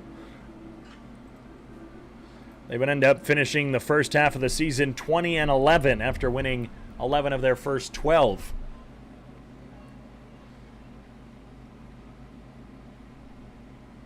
First pitch to Sears drops in on the knees in the inside corner, 0-1. So started off the season 11-1. Would then lose, or would go 9-10 in their last 19. Would finish third in the first half standings. The Western Nebraska Pioneers, of course, would take the first half championship, going 23-8. Fastball blown by Sears. The count's now 0-2. In the second half, the Moo and the Sunfish started off the hottest. They played each other quite a bit. 8 times in 10 days, in fact. Moo would take many of those early games. The 0-2, fastball just misses off the edge of the plate. Moo currently sit at 21-11, just half a game behind the Spearfish Sasquatch. And if they win tonight, 22-11 isn't bad. The Sasquatch will 23-11. And you might wonder, how does that work? Well, the Sasquatch had a makeup game from the first half of the season. Slider doesn't catch the zone. The count's even at 2 with 2 outs and 2 on. 9-6 your score in the top of the 5th.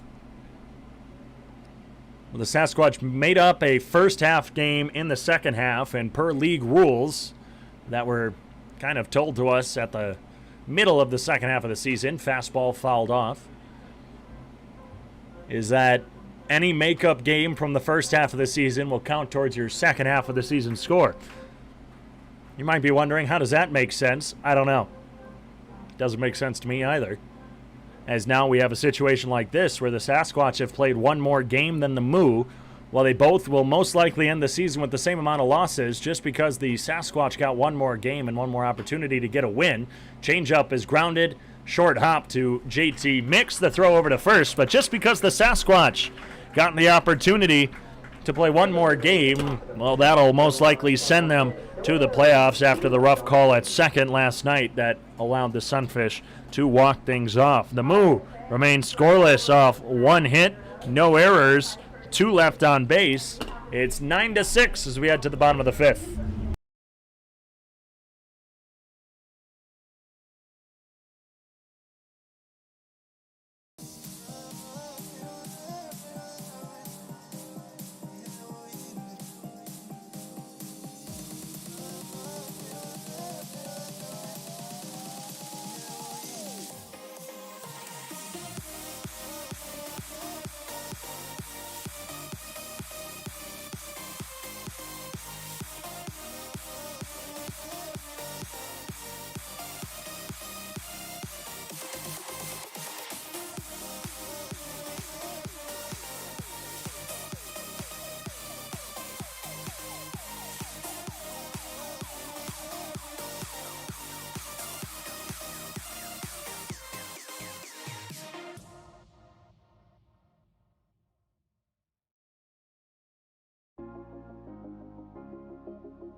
Will Olson leads things off again, and why wouldn't he? He seems to always do that. It's the third time today. First pitch grounded over to Leaper, who throws it over the glove of E.J. Taylor. Another error. That's the third for the Fremont Moo. Back-to-back innings. Actually, 3 straight innings, in fact, of errors for the Moo. Second tonight by Leaper. And the leadoff man gets aboard. Olson flew out in the second, singled and scored in the fourth, thanks to an E6. And so now he's on first. Jesus Licone was hit by a pitch and scored via the 3-run home run by Gannon Thompson. Chase Reynolds still on the mound. Licone rips one down the third base line, foul past Lane Hubdy. Let me talk about these Sunfish coaches for a second. At the beginning of this season with the Sunfish, it was a little rough. You know, starting off the season 0 for 5. That's never fun for a coach, a player, a front office, and not for a broadcaster, because obviously you're a fan at heart. Throw over to first. Olson with a nice dive back. No tag by Taylor. And it could have been a rough summer, honestly. Like, you know, with the Sunfish struggles in the first half of the season, it could have been a long summer. You get a bad coaching staff or a sour coaching staff, especially in a summer collegiate league.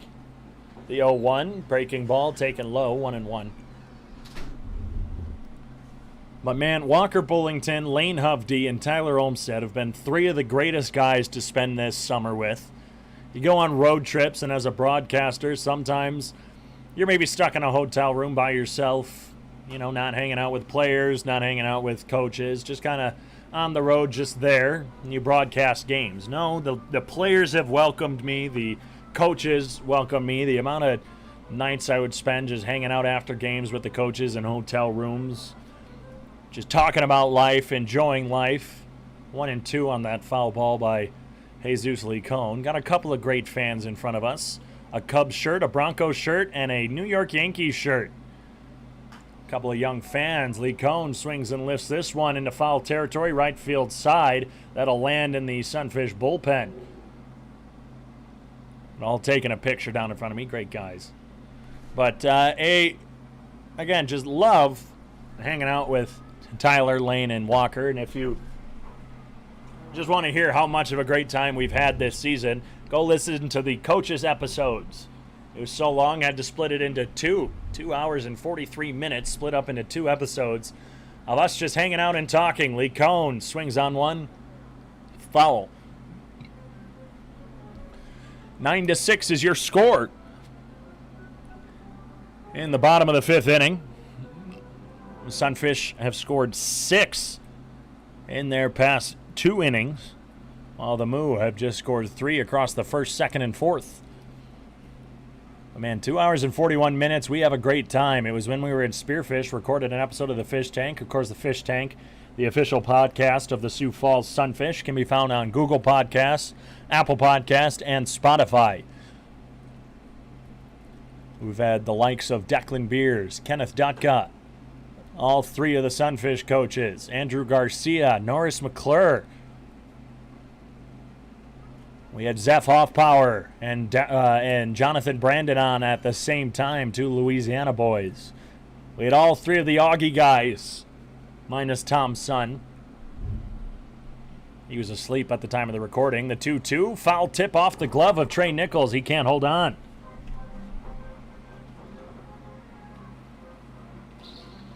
But I think my favorite would be the one with the coaches. Because, man, it would have been a long summer with a different coaching staff, let me tell you that. Even just the long nights, the long trips, bus rides were fun. Everyone just joking around with each other. Even after a loss, people know how to take a joke. A pitch in the dirt gets over the head of Nichols, and Olsen will trot into second. The count's now full.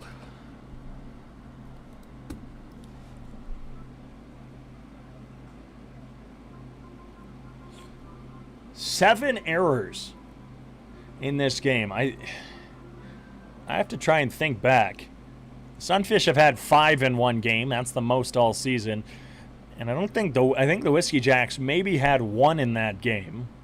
So it would have just been 6. Foul ball off the end of the bat. Keeps the count full. I'm actually going to go check. That was in Carroll, Iowa. Back near the end of June. Heck of a series in Carroll, Iowa. Another great thing about this season. Got to see a lot of places. Carroll, Iowa, of course, that was a home game. The 3-2 brushes back Licone. He draws the walk. A good battle there by the big man. 2 are aboard with no outs. Similar start to the 4th inning. Now batting, the third baseman, number 27, Dane. And actually, wouldn't you know it, I don't have the amount of errors written down. Let's actually take a quick look and take a quick count. That's nothing. 1, 2, 3, 4. Why do I only have 4? I remember there being 5. Oh, no, there's the 5th one. While the Weed City Whiskey Jacks didn't have any, so that was just 5 in that game. Tonight we have 7. I think that's a season combined high. Dane Fraser takes a heater down the middle for strike 1. It's just been an exciting game in the final game of the inaugural 2021 season for the Sioux Falls Sunfish. 9 runs off 10 hits, 3 errors for the Fremont Moo. 6 runs off 4 hits, 4 errors for the Sunfish. A slider cuts down to the dirt. It's 1-1.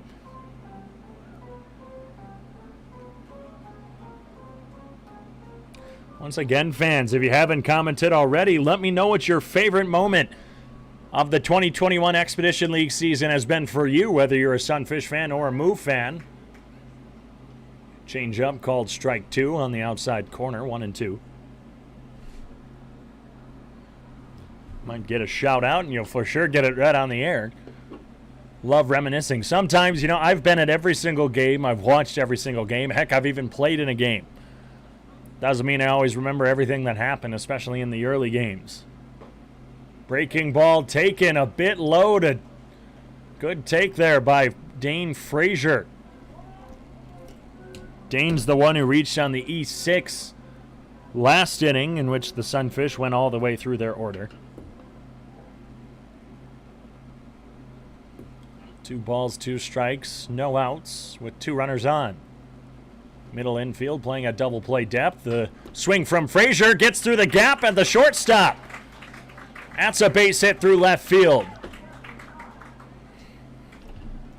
Baskin was playing close to second, ready for the double play, was also holding Olsen on, and Fraser just hit behind him. Bases are now loaded for Gannon Thompson, who had a 3-run home run his last time up. Now batting tonight's anti-beer batter, Gannon Thompson. And Gannon Thompson was the anti-beer batter. Did not realize he was the anti-beer batter up until this moment, so that home run meant $1 off beer for the rest of the inning.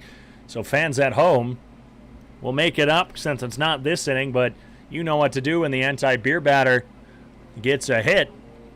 Since there's a mound visit, this will be the perfect time to step up off your couch, head over to your fridge, grab a cold one, and enjoy it. Might be the last one you'll enjoy on the voice of the Sunfish. David Coyer, myself. Go enjoy yourself a cold one thanks to Gannon Thompson's 3-run home run. Sunfish down by 3 as Shea Bennett's out there visiting with Chase Reynolds.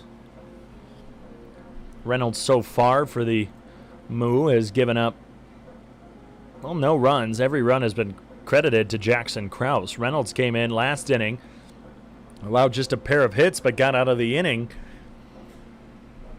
after all 4 runs scored with nobody out. Shea Bennett walking back with the home plate umpire Bubbles, having a few words with him. Bennett last night was not too happy with that call out at second in the 9th inning. Of course, with 2 outs, Adonis Forte blooped one into shallow left field in between Leaper, Baskin, and Morphew.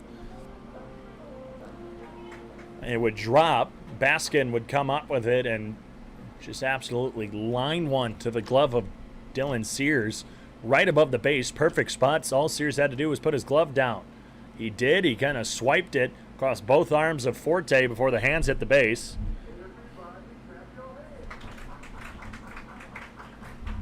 And, well, what video review has shown looked like he was out. It was called safe. High pop-up, foul territory. They're calling infield fly rule, which my knowledge of the rule book serves me well. I don't think infield fly rule counts in foul territory. Either way, E.J. Taylor makes the catch for out number 1. Thompson won't get back-to-back home runs. It'll be Dylan Cricket Danielson, 0 for 2. And while every batter is probably looking for a home run, and always be nice, Dylan Cricket Danielson and JT Mix, who's in the on-deck circle, are the only 2 who have not hit one for the Sunfish. And what a night it would be if both of them did. Cricket takes a slider up for ball 1. 0 for 2 tonight, grounded out and popped up to E.J. Taylor his last time up. E.J. Taylor, Dane Fraser having a bit of a conversation at first. Taylor got a bit of a smile on. The 1-0 rolled over, third base side, fouled on the breaking ball. E.J. Taylor, from my encounters with him, which I haven't spoken to him much during this summer, my few encounters came when I coached first base down in Fremont. for 2 innings in that 19-7 Sunfish victory in the first half. Nicest guy, I'm coming out there, hadn't talked to him before, and he welcomed me like I had been the first base coach all game. Rolled over to third, shortstop actually. Baskin doesn't have a throw. Everyone is safe on the infield hit by Dylan Cricket Danielson. Will Olson scores, and the bases remain loaded with 1 out. Jesus Licon running from second to third. Every time he's done that this season on the ground ball over there, has provided quite the screen. He usually slows up wherever the ground ball is before running again and sets some sort of a screen, preventing the fielder from seeing it, and I think that's kind of what happened. Leaper was coming over, but it ended up rolling more towards the shortstop, Baskin, as a changeup runs up and into JT Mix, who's 2 for 2 with a single and a double today. So Licon doing his job. By the time Baskin barehanded it, didn't have a throw over to first. Fastball called a strike on the lower outside corner to the righty Mix.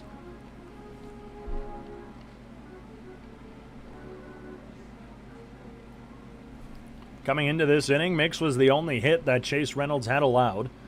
Now it's 9-7 as he rolls over one towards shortstop. Baskin with the sliding backhand. Can't throw it to second. Another infield hit for the Sunfish brings this to a 1-run ball game. Back-to-back ground balls to shortstop have scored 2.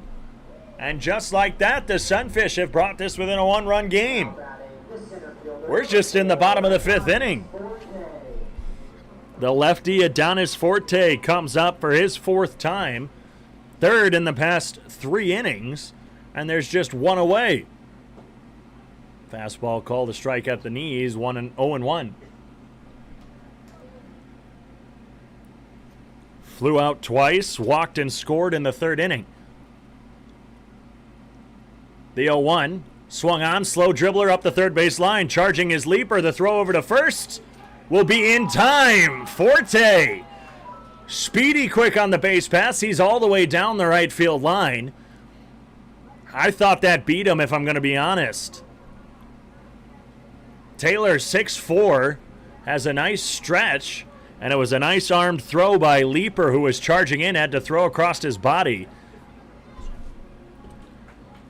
A run will score. It's 9-9 as Fraser scores from third. Dylan Cricket Danielson and JT Mix advance on the 5-3 fielder's choice.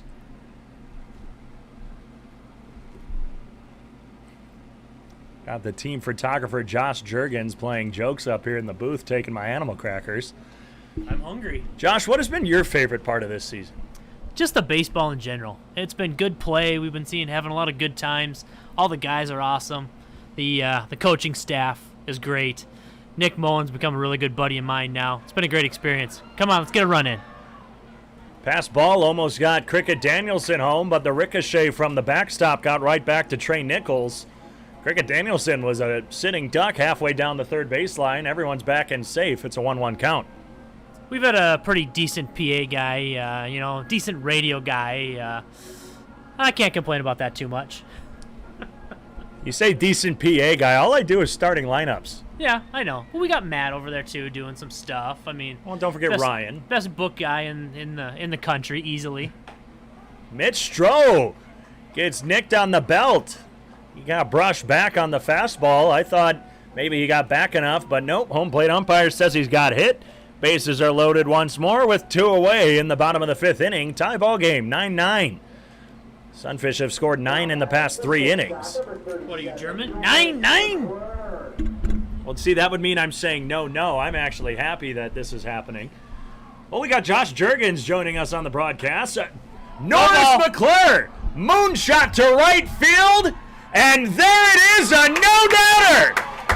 Norris McClure over the Karras Park scoreboard with the 3rd grand slam in Sunfish history. Kenneth Dutka had the first here at Karras Park, almost to the exact same spot.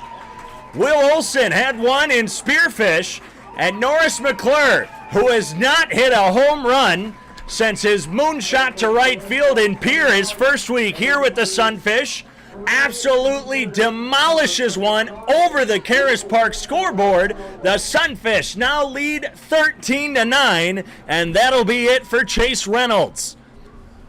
I don't think I've seen a ball crushed that hard this season for the Sunfish. Will Olson has had quite a few moonshots.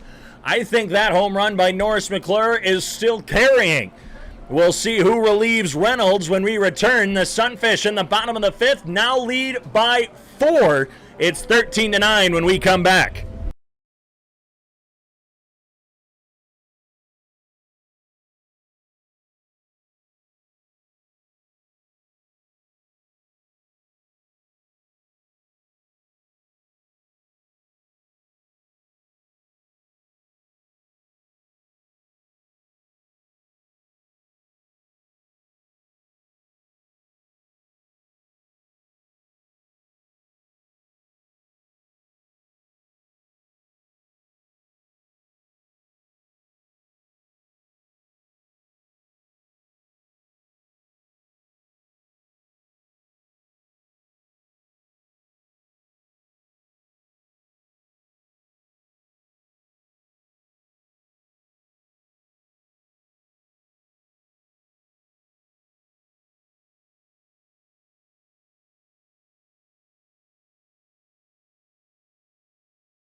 Back on the Sioux Falls Sunfish Radio Network and the Sioux Falls live stream on YouTube. Will Olson takes a breaking ball inside. 68 on the radar gun. We'll get you the picture in just a moment. I was just still recovering from everything that happened based on that grand slam. 79-mile-an-hour fastball misses. It's 2-0. Riley Ward from Nebraska Wesleyan forces Olson to pop up. E.J. Taylor building a campfire, roasting some marshmallows. Oh, he makes the catch, too. That one was skyrocketed with 2 outs. Norris McClure hits an absolute moonshot bomb. Skyrocketed, whatever you want to call it. The third grand slam in Sunfish history over the Karras Park scoreboard. The Sunfish score 7. They now lead 13-9 after 5.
$13-9 is your score.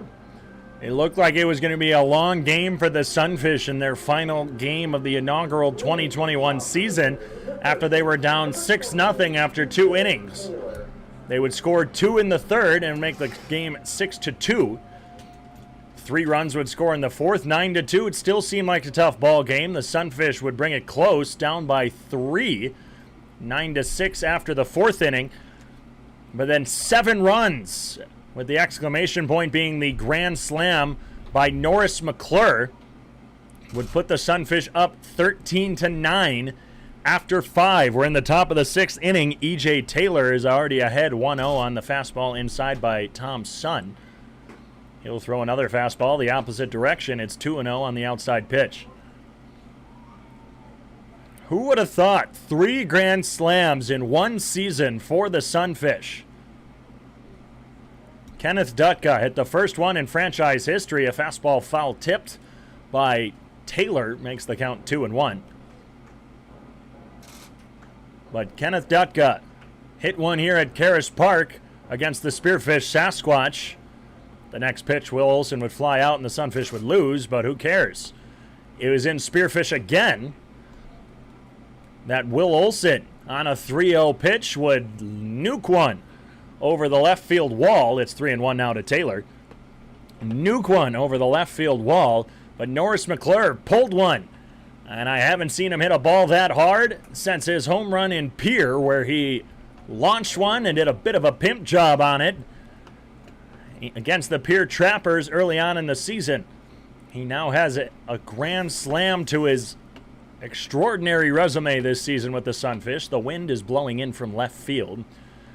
Just a heads up on where the wind is. We don't have a flag. Haven't had it for a few weeks at this point. The payoff pitch to E.J. Taylor. Fastball called strike 3 at the knees. Taylor thought it was a bit low. He goes down looking. Strikeout number 3 for Tom Sun.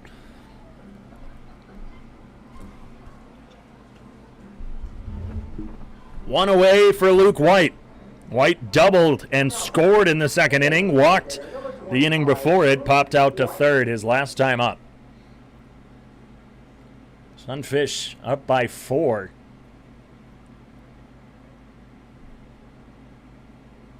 And out of the 7 runs allowed by Chase Reynolds, all in that inning, only 1 of them was earned.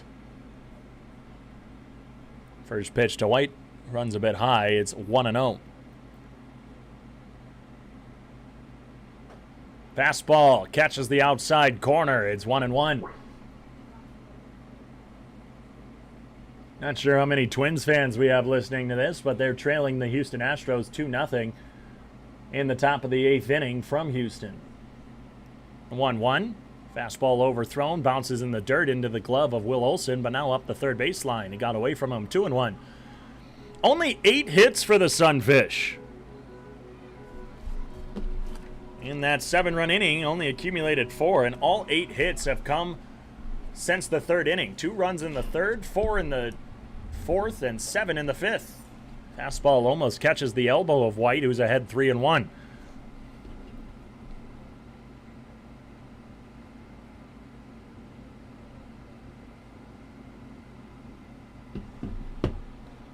A score update on that Spearfish Sasquatch game. Whiskey Jacks trying to mount a comeback. Bottom of the 5th, it's 9-2.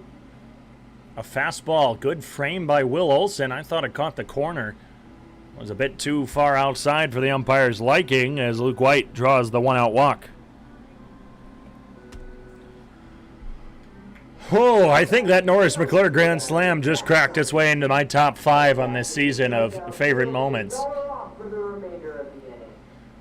That was incredible. A 7-run 5th inning catapults the Sunfish ahead of the Moo. Looking to end the season on a high note.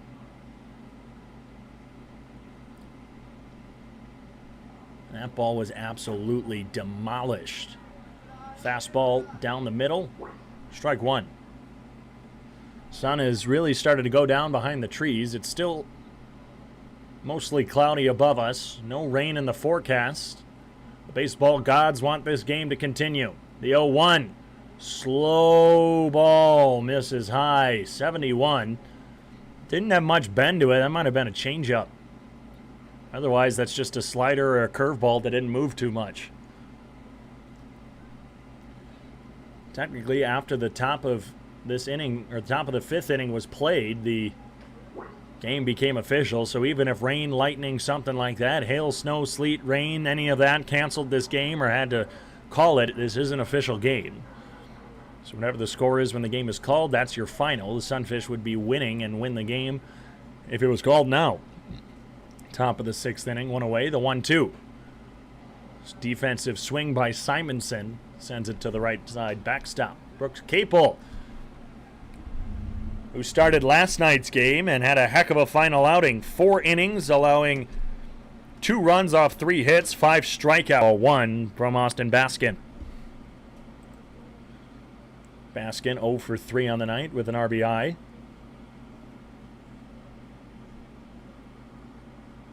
Here's the 1-0. Opposite field blooper lands in foul territory. We got 1-1.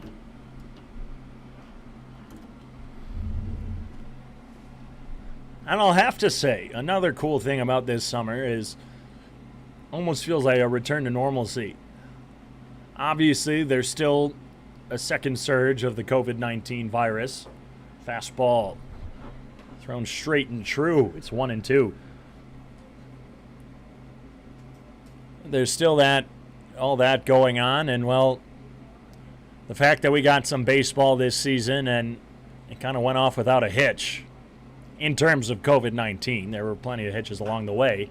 Swung on, lifted into shallow left center field. Norris McClure called off by Mitch Stroh. The dive, he can't get it. Adonis Forte throws it into second. Mitch Stroh running in all the way from left. Must have been a last-second call-off. Norris McClure is standing staring at his left fielder. Stroh is holding his hip. He's bent over. That looked like a rough-looking dive. He's putting his hat on, picking up his glove. Time is called to give Stroh a little bit of time to walk that one off. McClure looked like he was camped underneath it, but infield is trumped by outfield in terms of calling. Luke White made his way all the way over to third. They have not given a scoring ruling on that. I think on the dive, I think that's just a base hit out of the glove of Mitch Stroh. He didn't get a glove on it. Fastball bounces off home plate, ball 1. Oh, they are giving that an error. So error number 5. Who are they? Error by the shortstop. I might have to get that one changed. Fly ball, center field. Forte on the run. He drops it. 1 run will score. It's now 13-10. Adonis Forte went to squeeze the glove. He throws his glove on the ground in frustration. Showing emotion out there, and I mean, you can't be throwing your glove. Is that a fly ball that should have been caught? Most likely. But you can't be throwing your glove. It's summer collegiate ball. This game for the Sunfish doesn't mean anything. It's just saying that they ended the season on a 2-game winning streak. 6th error of the ball game for the Sunfish. Baskin made his way all the way over to third. It's now Darian Morphew. Curveball drops in for a strike, but man. Yeah, you can't. I'll stop talking about it, but man. And actually, Morphew made his way all the way over to second. Trey Nichols now at the plate. Lifts this one high. Left side of the field. Fraser giving chase, but he runs out of room. That lands in the Moo dugout, I believe. Bounces off the football complex parking lot. There is a dad who is speed walking, being trailed by a mob of kids, and he was holding his infant in his hands. Was speed walking. He was kind of just walking. Looked like he was just trying to relax his child. The infant, Tom's son, throws a fastball high. 1-2. I thought some of these kids were going to barrel him over, but instead, the dad got it.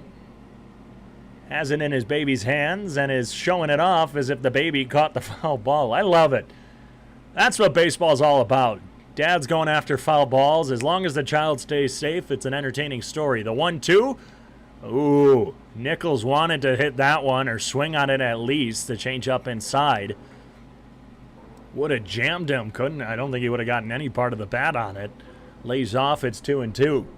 13-10 your score, as one has crossed on a comedy of errors by the Sunfish. No hits in this inning. 86-mile-an-hour fastball fouled off by Trey Nichols. I was about to say Thompson. Pete Weil is up and throwing. He was set to pitch the 7-8-9, and with Thompson at 55 pitches, doesn't seem unlikely to pull him after this. He's had a heck of a season for the Sunfish. The 2-2. Breaks in and called strike 3 at the knees. Thompson strikes out the side. All of them looking. He's got 5. 1 run off no hits, 2 errors, 2 left on base. It's 13-10 as we head to the bottom of the 6th inning. 2 up for the Sunfish. Lee Cohn, Fraser, and Thompson.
Jesus Lee Cohn leads things off, and I can now say that, well, I have done everything. I just unmuted myself on both the live stream and the live stream on YouTube. The music was continuing to play on that curveball by Riley Ward, taken for a strike by Jesus Lee Cohn. It's been a heck of a night as Lee Cohn bloops one into center field, but it'll be right at Tyler Push.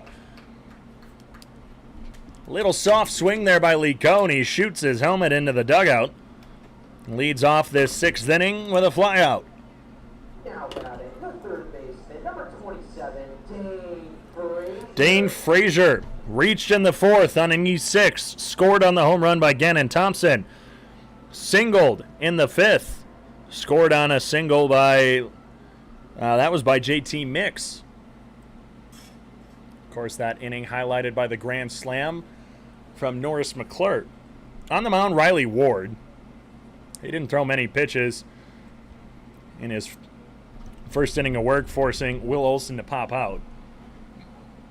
Drops a curveball in there for strike 1. 64 on the radar. Ward out of Nebraska Wesleyan. He's only played in 2 games before tonight, July 30th and August 5th, as Frazier rips one out of here.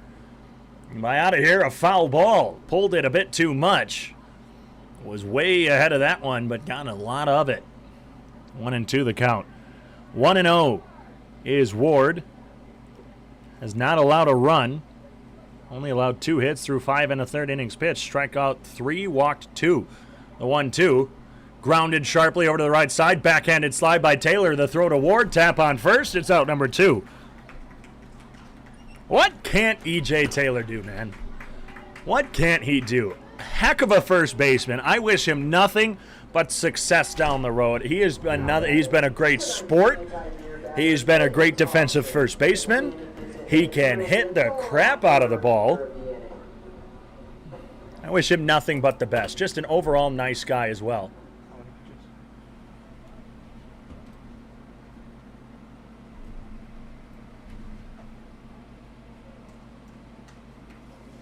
Gannon Thompson takes a strike with 2 outs. Thompson flew out in the last inning, but hit his 3-run bomb in the 4th. 2 home runs on the night for the Sunfish.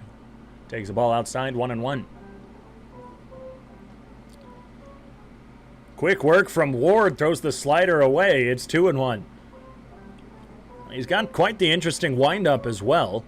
So he sets at the chest, gets his sign. Doesn't even take a step. He kind of just turns in place. A swing and a miss on the off speed, 2-2. So he's got his right foot is planted on the rubber. His left foot is just to the left of the rubber. And he kind of just turns his hips. Now he takes a small step forward. Strike 3 on the outside corner gets Thompson looking. A curveball. Thompson not happy with that one. 3 up, 3 down. And that almost looks like the home plate umpire might want to get out of here just as much, well, as nobody else. Everyone wants this night to be going on. I think the umpire's got dinner plans or something on that pitch outside. 3 up, 3 down. Your score after 6 in the final game from Karras Park. 13-10, Sunfish lead.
The third baseman, number 2, Peyton Leeper. Peyton Leeper leading things off. Will face off against Pete Weil for the first time. Lefty-righty matchup. Leeper the lefty, Weil the righty. Out of Atlanta, Georgia, looking to close this thing out. And with 3 innings under his belt, if he can pull this one out with the Sunfish still leading, he will earn a save in his final outing. Throws a strike on the outside corner to Leeper. From the 9 spot, another breaking ball, though. Misses a bit low and away. 1-1, a bit more outside. Weil, 1-3 on the season. 4 ERA even. 12 games. He did start 1 game It was in Wheat City early on in the season, fastball up and in, and it looked like Pete was on his way to becoming a key part of the Sunfish rotation before a foot injury kind of sidelined him, and he's been a key part of their bullpen otherwise. 87-mile-an-hour fastball. Excuse me. Fouled off, presented by Keg Chicken. Order it. Eat it. Crave it. Assisted by Sean. We're having a lot of fun in this last broadcast. We got a couple more surprises for you as we go along. 2-2. Wild takes a long look in, kind of hunches over, gets the sign, kicks, and delivers. Fastball foul tipped into the glove of Will Olson, one away. Sixth strikeout of the game for Sunfish pitching. First for Weil. He's got 27 innings under his belt, 22 strikeouts. That's his 23rd. Thompson having a heck of a final outing. Goes 2 innings, allows 2 hits, 1 run. It was not earned after the comedy of errors in that last inning. 2 walks and 5 strikeouts. We are up to 5 in this game. Fly ball. Shallow infield right behind second base. Norris McClure will make the catch for out number 2. Tyler Push goes down. 2 away in the top of the 7th inning. Dylan Sears is up. Sears on the evening for the Fremont Moo. 1 for 3, scoring 3 times. Was hit by a pitch, got on with a fielder's choice, and then doubled. Scored all 3 of those times after grounding out his last time up. Takes a fastball down the heart of the plate for strike 1. 13-10 your score in the top of the 7th inning. 10 hits and 3 errors for the Moo. 8 hits and 5 errors for the Sunfish. The 0-1. Curveball misses away. Didn't break too much. 1-1.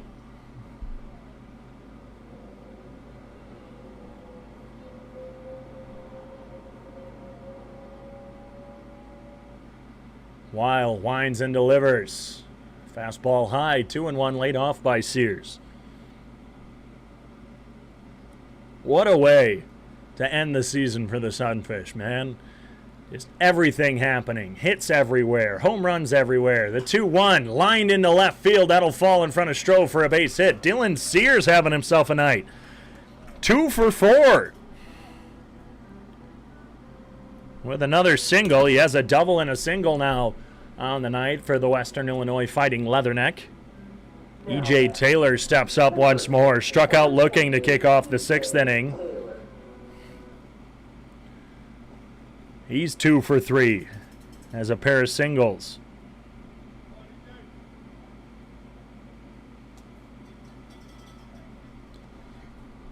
Runner on first, 2 outs, top of the 7th inning from Karras Park on the Sunfish Radio Network, the Sunfish live stream on YouTube.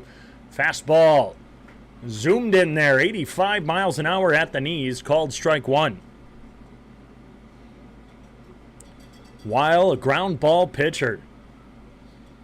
Even though he has struck out one and forced a fly out, drops a curveball just a bit inside. Looked like it was going to hit Taylor before dropping more to the knees and a bit more towards the zone. Fastball, changeup, slider, curveball for Weil. Likes to mix it up. The 1-1. Lined into left field. Stroh will take a half step back and make the catch. That one ripped right at him. No runs, 1 hit, no errors, 1 left on. It's stretching time from Karras Park.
All right, ladies and gentlemen, here's one of the surprises Dave was talking about earlier. It is the one, the only, yours truly, multimedia man extraordinaire slash sunfish video intern Sean Hinley, coming back at you here with this half inning of work as Dave, well, just got done singing the 7th inning stretch, Take Me Out to the Ball Game, and well, duty calls. He is currently using the restroom, so he will be back here very shortly. We now head to the bottom of the 7th. This has been a offensive flurry, to say the least. 23 runs combined between these two, 13-10. Sunfish on top. It is Dylan Cricket Danielson leading it off, and he'll swing at the first pitch he sees, and he's down 0-1.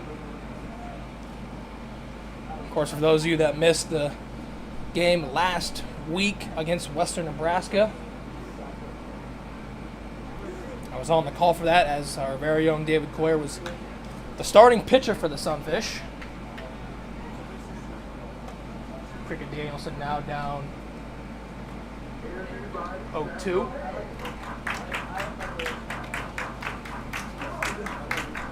And I was doing it all that night, commentating, running our live stream, running our scoreboard on our live stream, and it was a blast. 92-mile-an-hour fastball on the inside by the newest pitcher for the Moo, Riley Johnson, threw a screamer there, just a bit inside though, 22. Got him swinging with a strikeout.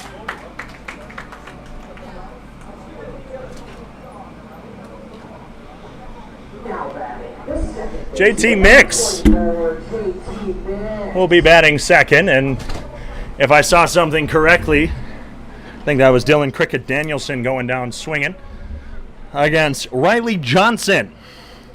We're back. Had to step out for a moment, saying to take me out to the ball game, and man, it just took it out of me. Had to come back.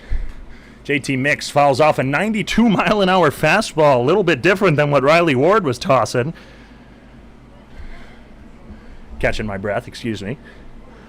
1 1/3 innings for Johnson, though. Struck out 1, did not allow a hit, run, or walk. 0-1 to JT Mix, who's 3 for 3 in tonight's ball game. Sunfish lead 13-10 in the bottom of the 7th. 93-mile-an-hour fastball thrown a bit too hard outside. 1-1.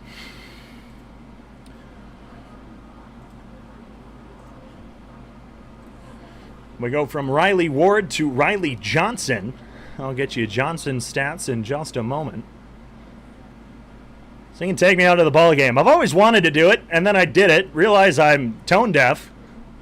And, well, I think that'll be my retirement from singing Take Me Out to the Ball Game during the 7th inning stretch. Pitch runs low. It's 2-1.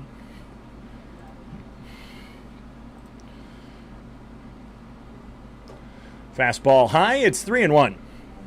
From North Dakota State University. 10.5 ERA, 5 games, has started once for the Moo. 6 innings pitched, 6 strikeouts, 12 walks, 7 hits.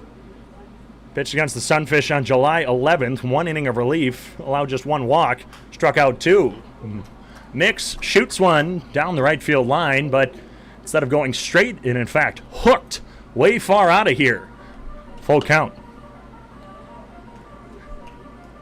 That's it. It's been a heck of a season, and I like to thank everyone who has allowed me to do everything that I have done, because I like to do everything, and lived out a couple dreams this summer of doing things that I never thought I'd be able to do before. The payoff pitch, called strike 3 on the inside corner. Got him with the changeup, 86 miles an hour on the inside corner. Mix was headed down to first, but goes down looking. 2 up, 2 down for Adonis Forte. But I see I've broadcasted. I've done PA.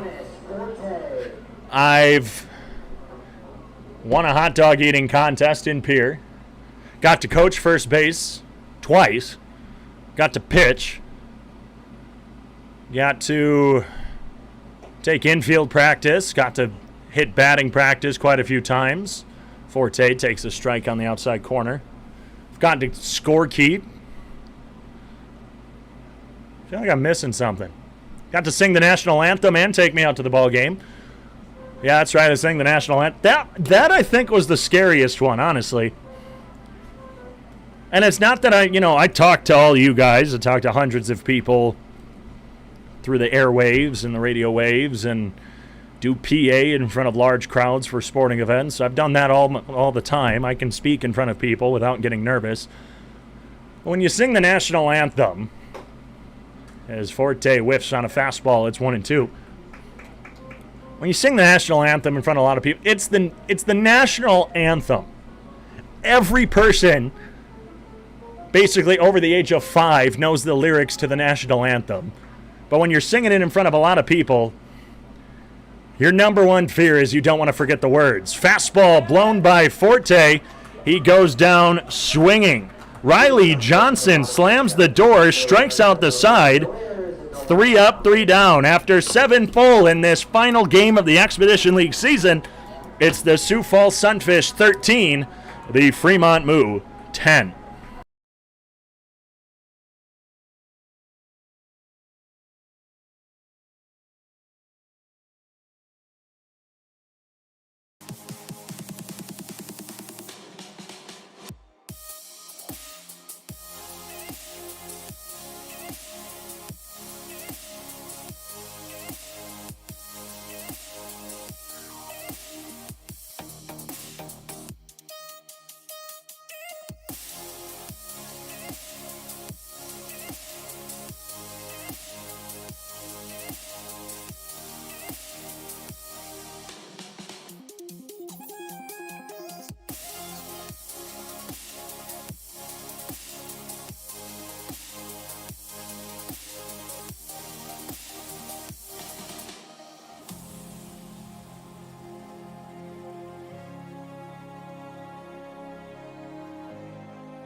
Get the call from Sean, and he says we're back on the air on the Sioux Falls Sunfish Radio Network, the Sunfish live stream on YouTube for this final game of the Expedition League season. The Sioux Falls Sunfish were mathematically eliminated from the playoffs a few days ago. And actually, do we have everybody still in? I think that actually might be Declan Beers out in left field. JT Mix, Dylan Cricket Danielson, Gannon Thompson. Actually, we have someone in center field. Adonis Forte was taken out of the ball game as Luke White lifts the ball down the right field line. Cricket Danielson's got plenty of room, plenty of time. He'll make the catch. Luke White pops out in foul territory. So I believe that's Mitch Stroh in center field. Declan Beers in left field, if I am not mistaken. Yeah, that's definitely Mitch Stroh in center.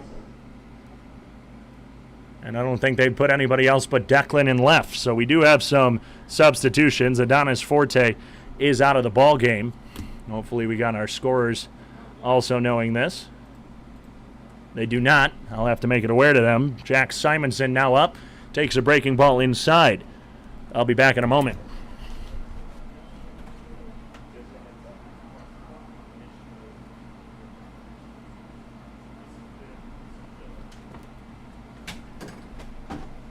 Pitch from Pete Wild, brushes back Simonson again. It's 2-0. Benefit of being in a small press box, you can quick run through a door and you're already in a different half. So one away, top of the 8th inning. A lot of moving parts tonight, a lot of going on. We have one of the biggest crowds to date, about 180. On the off-speed down low, swung on and missed. This is something I'm not getting. Bubbles will call a strike on a swinging strike, take like 5 steps to the right before coming back. I don't think anybody got hit on it, or him. I mean, obviously, if you have to walk something off. The 2-1 fouled off. It's 2-2. That foul ball presented by Kick Chicken. Order it, eat it, crave it. I don't know. Just interesting to me. Observations. Talking out loud. When you're in the last game of the season, I mean, you kind of just talk about anything and everything, you know, as I have all season. Thank you all for sticking with me. It's been a long season. 13-10 the score. Fastball from Weil runs low. It's a full count. The final from Houston. The Astros beat the Twins 4-0. Full count. Weil brings his glove up, shading his face, covering his face. The payoff. Swung on, fouled over our heads. Count remains full. 13-10, 10 runs, 11 hits, 3 errors for the Moo. 13 runs, 8 hits, 5 errors for the Sunfish. Many of you have heard the name Matt Anderson quite a few times this season. Well, I'm letting Matt live out kind of one of his dreams. He's the baseball ops intern for the Sunfish. Payoff pitch. Strike 3, fastball at the knees, got him looking. Weil's second strikeout of the game. There's 2 away in the 8th. But Matt Anderson, who does the scorekeeping and the PA for the Sunfish, and I will be switching. I'll be providing PA for the bottom of the 8th inning for the Sunfish. Well, Matt will be giving you his lovely voice here on the air. Sunfish lead by 3, and hopefully by the time we make it to the top of the 9th, they're still doing that. As Austin Baskin got on in the E8, grounds one over to the right side. Mixes there, the throw, it's a 3-up, 3-down inning. No runs, no hits, no errors, nobody left on base. After the top of the 8th, it's the Sunfish still leading by 3.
Welcome back, Sunfish fans from Karras Park. It's a different voice this time. It's not David Coyer. It's me, the statistician intern, Matt Anderson, as we have Mitch Stroh stepping into the box. We decided, why not switch duties for the last inning or two here as Mitch lines one down the left field side foul. We thought, what the heck? We're the last game of the season. You know, me and Dave have done quite a bit with this team. You know, we thought we haven't done our roles. He hasn't done my stat taking on point streak, and I haven't done broadcasting, as the 0-1 is up high for Mitch. And I thought, you know, I haven't done broadcasting yet, so why not take a stab at it? So here we are. And I'm here with my boy Sean, doing all the video for our YouTube live stream. As the 1-1 offer comes to Mitch, foul beyond our home dugout. I guess I'll give a couple shout outs. I let my parents know that I'm on the air, so shout out to mom and dad. I've got some friends down at GCU listening as well. Shout out to you guys. The 1-2 offer, swing and miss by Mitch Stroh, strike 3 for Mitch. He, tonight, with that strikeout, was a hit by pitch in the 5th inning, a walk in the 4th, advanced on an error in the 3rd, and then ground out in the 1st. So Mitch had a pretty good night tonight as Norris McClure steps up to the box. If you missed it earlier in the game, as Norris gets one high, it's 1-0. Norris hit an absolute bomb over our scoreboard for a grand slam in the 5th inning to give us the lead. As he takes one up again, it's 2-0. And we've had the lead ever since. It's 13-10 here at Karras Park. It's a beautiful night. We avoided some weather. We were maybe expecting some showers and lightning, but we luckily avoided that, and we are still here playing baseball, and it's now 3-0 to Norris McClure. I probably should introduce myself to any Sunfish listeners that may not know who I am. I'm Matt Anderson, the statistician intern. I'm from Holdridge, Nebraska, as Norris takes one low and advances on the walk. I am from Holdridge, Nebraska. I go to school at Grand Canyon University in Phoenix, Arizona. I'm majoring in sports management and minoring in finance and economics, as we have Will Olson stepping in to the batter's box.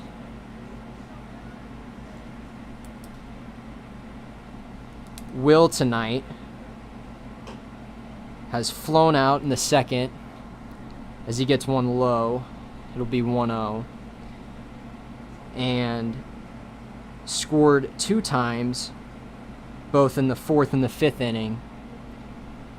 And then a pop-up to the first baseman in the 6th as he gets one a little bit high, gets some chin music from the pitcher.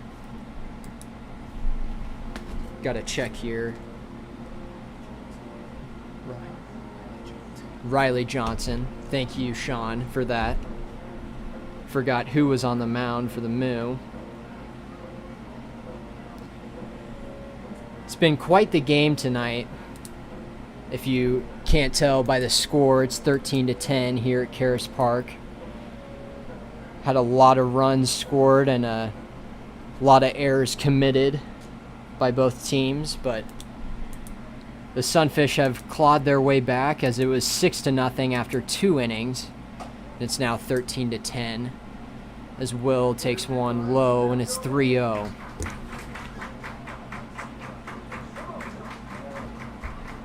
Johnson struggling a bit here to find the zone as we have our GM Nick Moen coming in to the press box, taking a picture of me as Will takes ball 4 and he advances to first.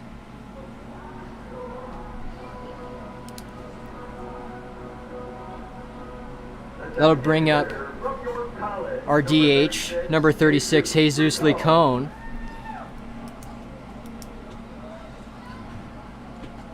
He also scored 2 times, both in the 4th and the 5th inning tonight. He flew out to center in the 6th and also had a pop-up to the first baseman in the 2nd. Jesus takes the first offering low for ball 1. Sunfish looking to add some insurance runs here in the top of the 8th with Jesus up. It's a 1-0 offering, and it gets away from Riley Johnson. And both runners will advance to 3rd and 2nd. We've got Norris McClure on 3rd and Will Olson on 2nd. Wild pitch advances both of them.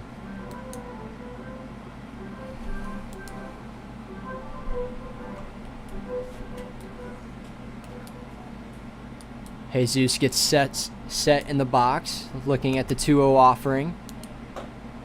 Takes a swing at it, and it's 2-1. Right before that pitch, we had the Moo infielders play in just in case we have Norris advancing to home. Jesus fouls that one off over our heads here in the press box. Like I mentioned earlier, it's a beautiful night here at Karras Park in Sioux Falls. Avoided some weather. As Jesus takes the 2-2 offering, and it gets away from the catcher again, and no advancement by Norris at 3rd. That'll make the count full for Jesus.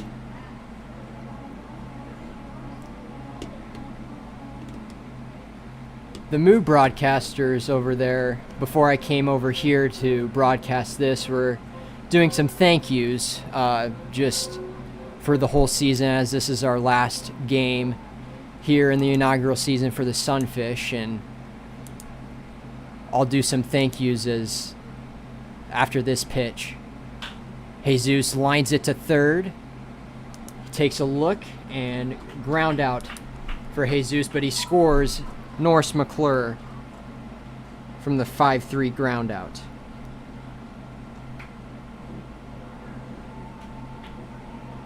That'll bring up Dane Fraser. He hit the walk-off last night to right field. It was quite the scene. He had 2 outs left. We had Adonis Forte on 2nd. But going back to what I was saying earlier, just giving some thank yous. I'll start with our GM and assistant general manager, Nick Moen and Zach Campbell, as Dane takes one up. It's 1-0. Can't thank them enough for what they've done this summer to get this inaugural season underway and completed, and all through the challenges we had to face in our first season here, as it's 2-0, as is in any other market in a inaugural season, just getting the ball rolling and trying to let people know here in Sioux Falls, hey, there's a summer wood bat team here, and you got to come check it out. Dane takes one to right field, but just a little bit foul. So would like to thank him. Obviously, our broadcaster Dave, he does a much better job than I am doing right now currently, but he has been amazing and fun to learn from, just knowing his background in the sports business industry, and as my major is sports management. As Dane takes one up, it's 3-1. Just learning from him and just gaining experience from him has been awesome. And I'd also like to thank the rest of the interns, as Dane lifts one up into right field, and that'll be caught, and that'll end the top half of the 8th inning. I would like to thank Sean, our video producer. I'd like to thank the other interns, Kelly, Callie, and Gracie. As we take a break here, it's 14-10 as we head to the middle half of the 8th inning.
Hello, fans. It's me. It's that D-A-V-I-D, David Coyer, your voice of the Sioux Falls Sunfish. For those of you who listen to the Fish Tank, you know that's my normal introduction.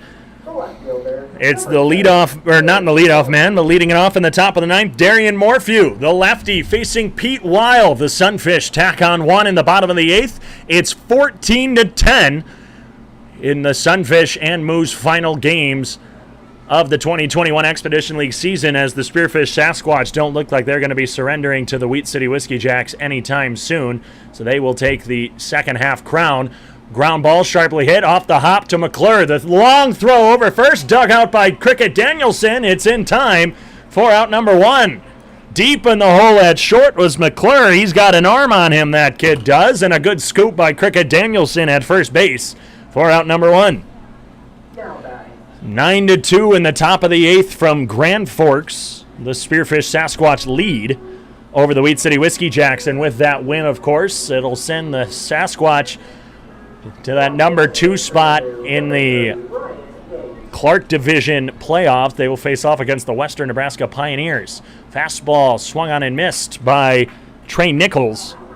Actually, that's not Trey Nichols. Do I have my scorebook wrong? Who is this up? Number 30. This one's lined into left field. Beers will let that one fall in front of him for a base hit from Hayes. Ryan Hayes, pinch hitting for Trey Nichols, gets a single with one out. Hayes hit last night. He does have a grand slam against the Sunfish this season. I do know that.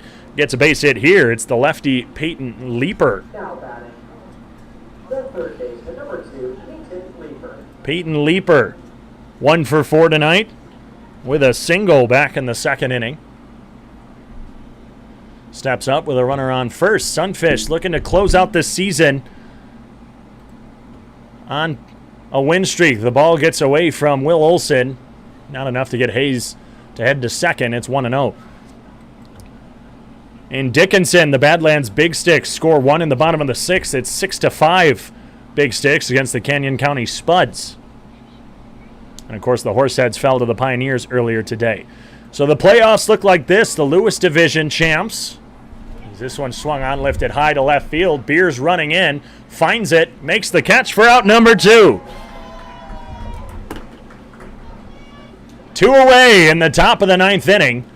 But in the Lewis Division, the Souris Valley Sabre Dogs will travel to Dickinson for Game 1 before hosting Games 2 and potentially Game 3 in Minot on the Lewis Division side. So it'll be the Sabre Dogs and the Big Sticks. And on the Clark Division side, the Western Nebraska Pioneers will travel to Spearfish, just as a motorcycle rally in Sturgis closes things out on Monday.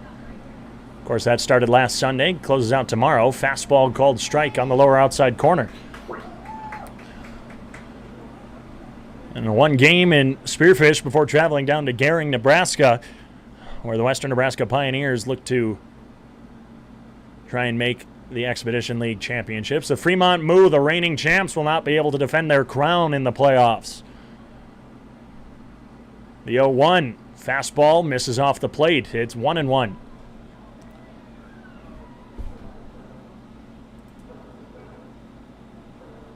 Sunfish are 29-34 overall. Can they get their 30th win of the season? Their 16th of the second half.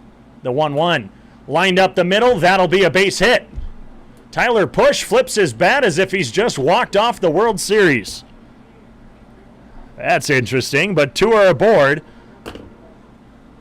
Dylan Sears, now the lefty, steps up. He's 2 for 4 tonight, scoring 3 times. Talking to his buddy Will Olson behind the plate. The two of them grew up playing baseball together in Iowa. Well, Olson from Omaha, Nebraska. Dylan Sears from Westphalia, Iowa. Two of them have known each other since they were about 11. And with 2 runners on, it's a battle to see who can close out the 2021 season with a win. 2 outs, 2 on. to the lefty Sears. Jammed him. This should do it. Shallow right field, mixes there, and the Sunfish do it. Pete Weil gets a bit of a clap. The final time, 9:33. Just under 3 hours, and the Sunfish close out their 2021 inaugural season with a W. And what a better way in one of the most hard-fought games that they've had all season. 10 runs, 13 hits, 3 errors for the Fremont Moo, 14 runs, 8 hits, 5 errors for the Sioux Falls Sunfish. The defense just couldn't be there for them, but the offense picked up the slack.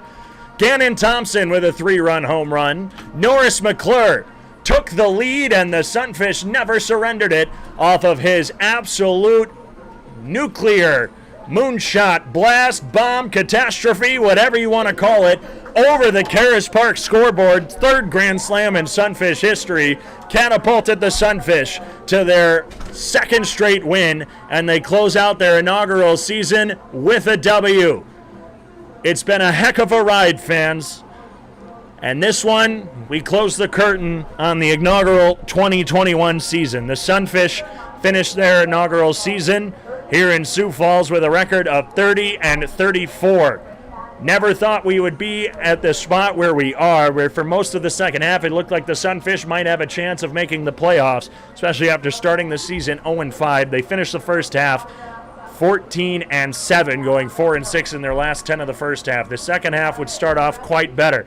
They would start off 8-1 on top of the Clark division before losing a few to Fremont and doing battle with them on top of the Clark division to see who could potentially make the second half playoffs. It came down to the Moo and the Sasquatch. Last night, a late game call in favor of the Sunfish would set up the scene for Dane Fraser to walk it off with a home run, and the Moo would then be a half game behind the Spearfish Sasquatch. And tonight the Sasquatch were on their way to taking the game against the Whiskey Jacks, but it doesn't matter if they won or lost, they would finish ahead of the Fremont Moo. Congratulations to the reigning champs Fremont Moo on their incredible 2021 follow-up season, finishing the season with an overall record after dropping their last 2. They finish off 21-12 in the second half of the season, overall 41-23.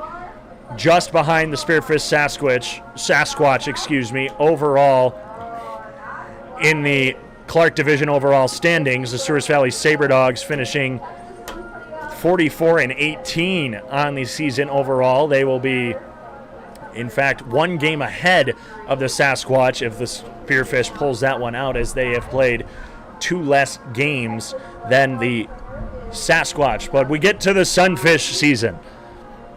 What started out 0-5, and it looked a little bit rough. The Sunfish got all of their players here, led by a starting rotation of Andrew Garcia, Mitch Stone, Brooks Capel, Andalo Santangelo, Kenneth Dutka, a bullpen of Austin Oblas, Jacob Lassier, Pete Weil, among others, Tom Sun, Jacob Glovich. The Sunfish would work their way in that second half of the season to try and come back. The offense, led by the power hitters of Will Olson, Tanner Wilson, Jesus Licone, and then the constant singles and doubles of Dane Fraser, JT Mix, Adonis Forte, Jonathan Brandon, Zeph Hoffpower. And it looked like they were going to be able to do it, but a tough road stretch this past week took them out of contention. But what a ride it's been, fans. I cannot thank you enough for joining me on this incredible journey throughout the inaugural season, and for you allowing me into your homes every evening on the Sunfish Radio Network and the Sunfish live stream on YouTube. It's been a pleasure. I'm glad you all enjoyed it, or at least I hope you enjoyed it as much as I did. This was a heck of a team to watch through all the obstacles they were given. They seemed to persevere and fight through it. They'd have a bad night or two, come back and absolutely hit the ever-loving skin off of the ball. And they did so tonight, and this game was a perfect metaphor for this season. They were down early, but they were never counted out, as they would come back and take it. So once again, thank you all for joining us. We appreciate your support here with the Sioux Falls Sunfish and all you have given the team. through your support, your messages, and everything. And along with myself, I want to just say thank you on behalf of everyone working here with the Sioux Falls Sunfish. It's been a fun ride, but all good things must come to an end. After 64 games, the Sunfish finish with back-to-back wins at home against the Fremont Moo. It was the same way they started. 2 games against the Moo. They started off the season losing both of them. They end at home winning both of them. Tonight, 10 runs off 13 hits, 3 errors for the Moo. The Sunfish win 14 runs off 8 hits, 5 errors. For General Manager Nick Moen, Assistant General Manager Zach Campbell, for Baseball Ops Intern Matt Anderson, Ticketing Intern Kelly Dahlhoff, and Gracie Kluvert. Callie, our lovely on-field hosts. Sean, the guy who's been here for 32 games with me, doing our camera, our live stream, everything for it. Matt doing our stats. Callie, Kelly, and Gracie working the merchandise stand, the ticketing, doing on-field hosting, doing music. Our general manager, Nick Moen, our assistant general manager, Zach Campbell, giving you the shirt off their back. Our 3 coaches, Walker Bullington, Tyler Olmstead, and Lane Hovde, coaching this magnificent team. And all the players, of course, I want to say thank you for making this such a fun season. And, of course, you, the fans, I want to say thank you for everything you have done for this team, for this city, for this organization. We hope to see you back for the 2022 season here in Sioux Falls and the Expedition League. For the final time this season, for everyone with the Sioux Falls Sunfish organization, I'm David Coyer. The Sunfish end out the season on a win for the final time. Have a good night, fans, and go fish!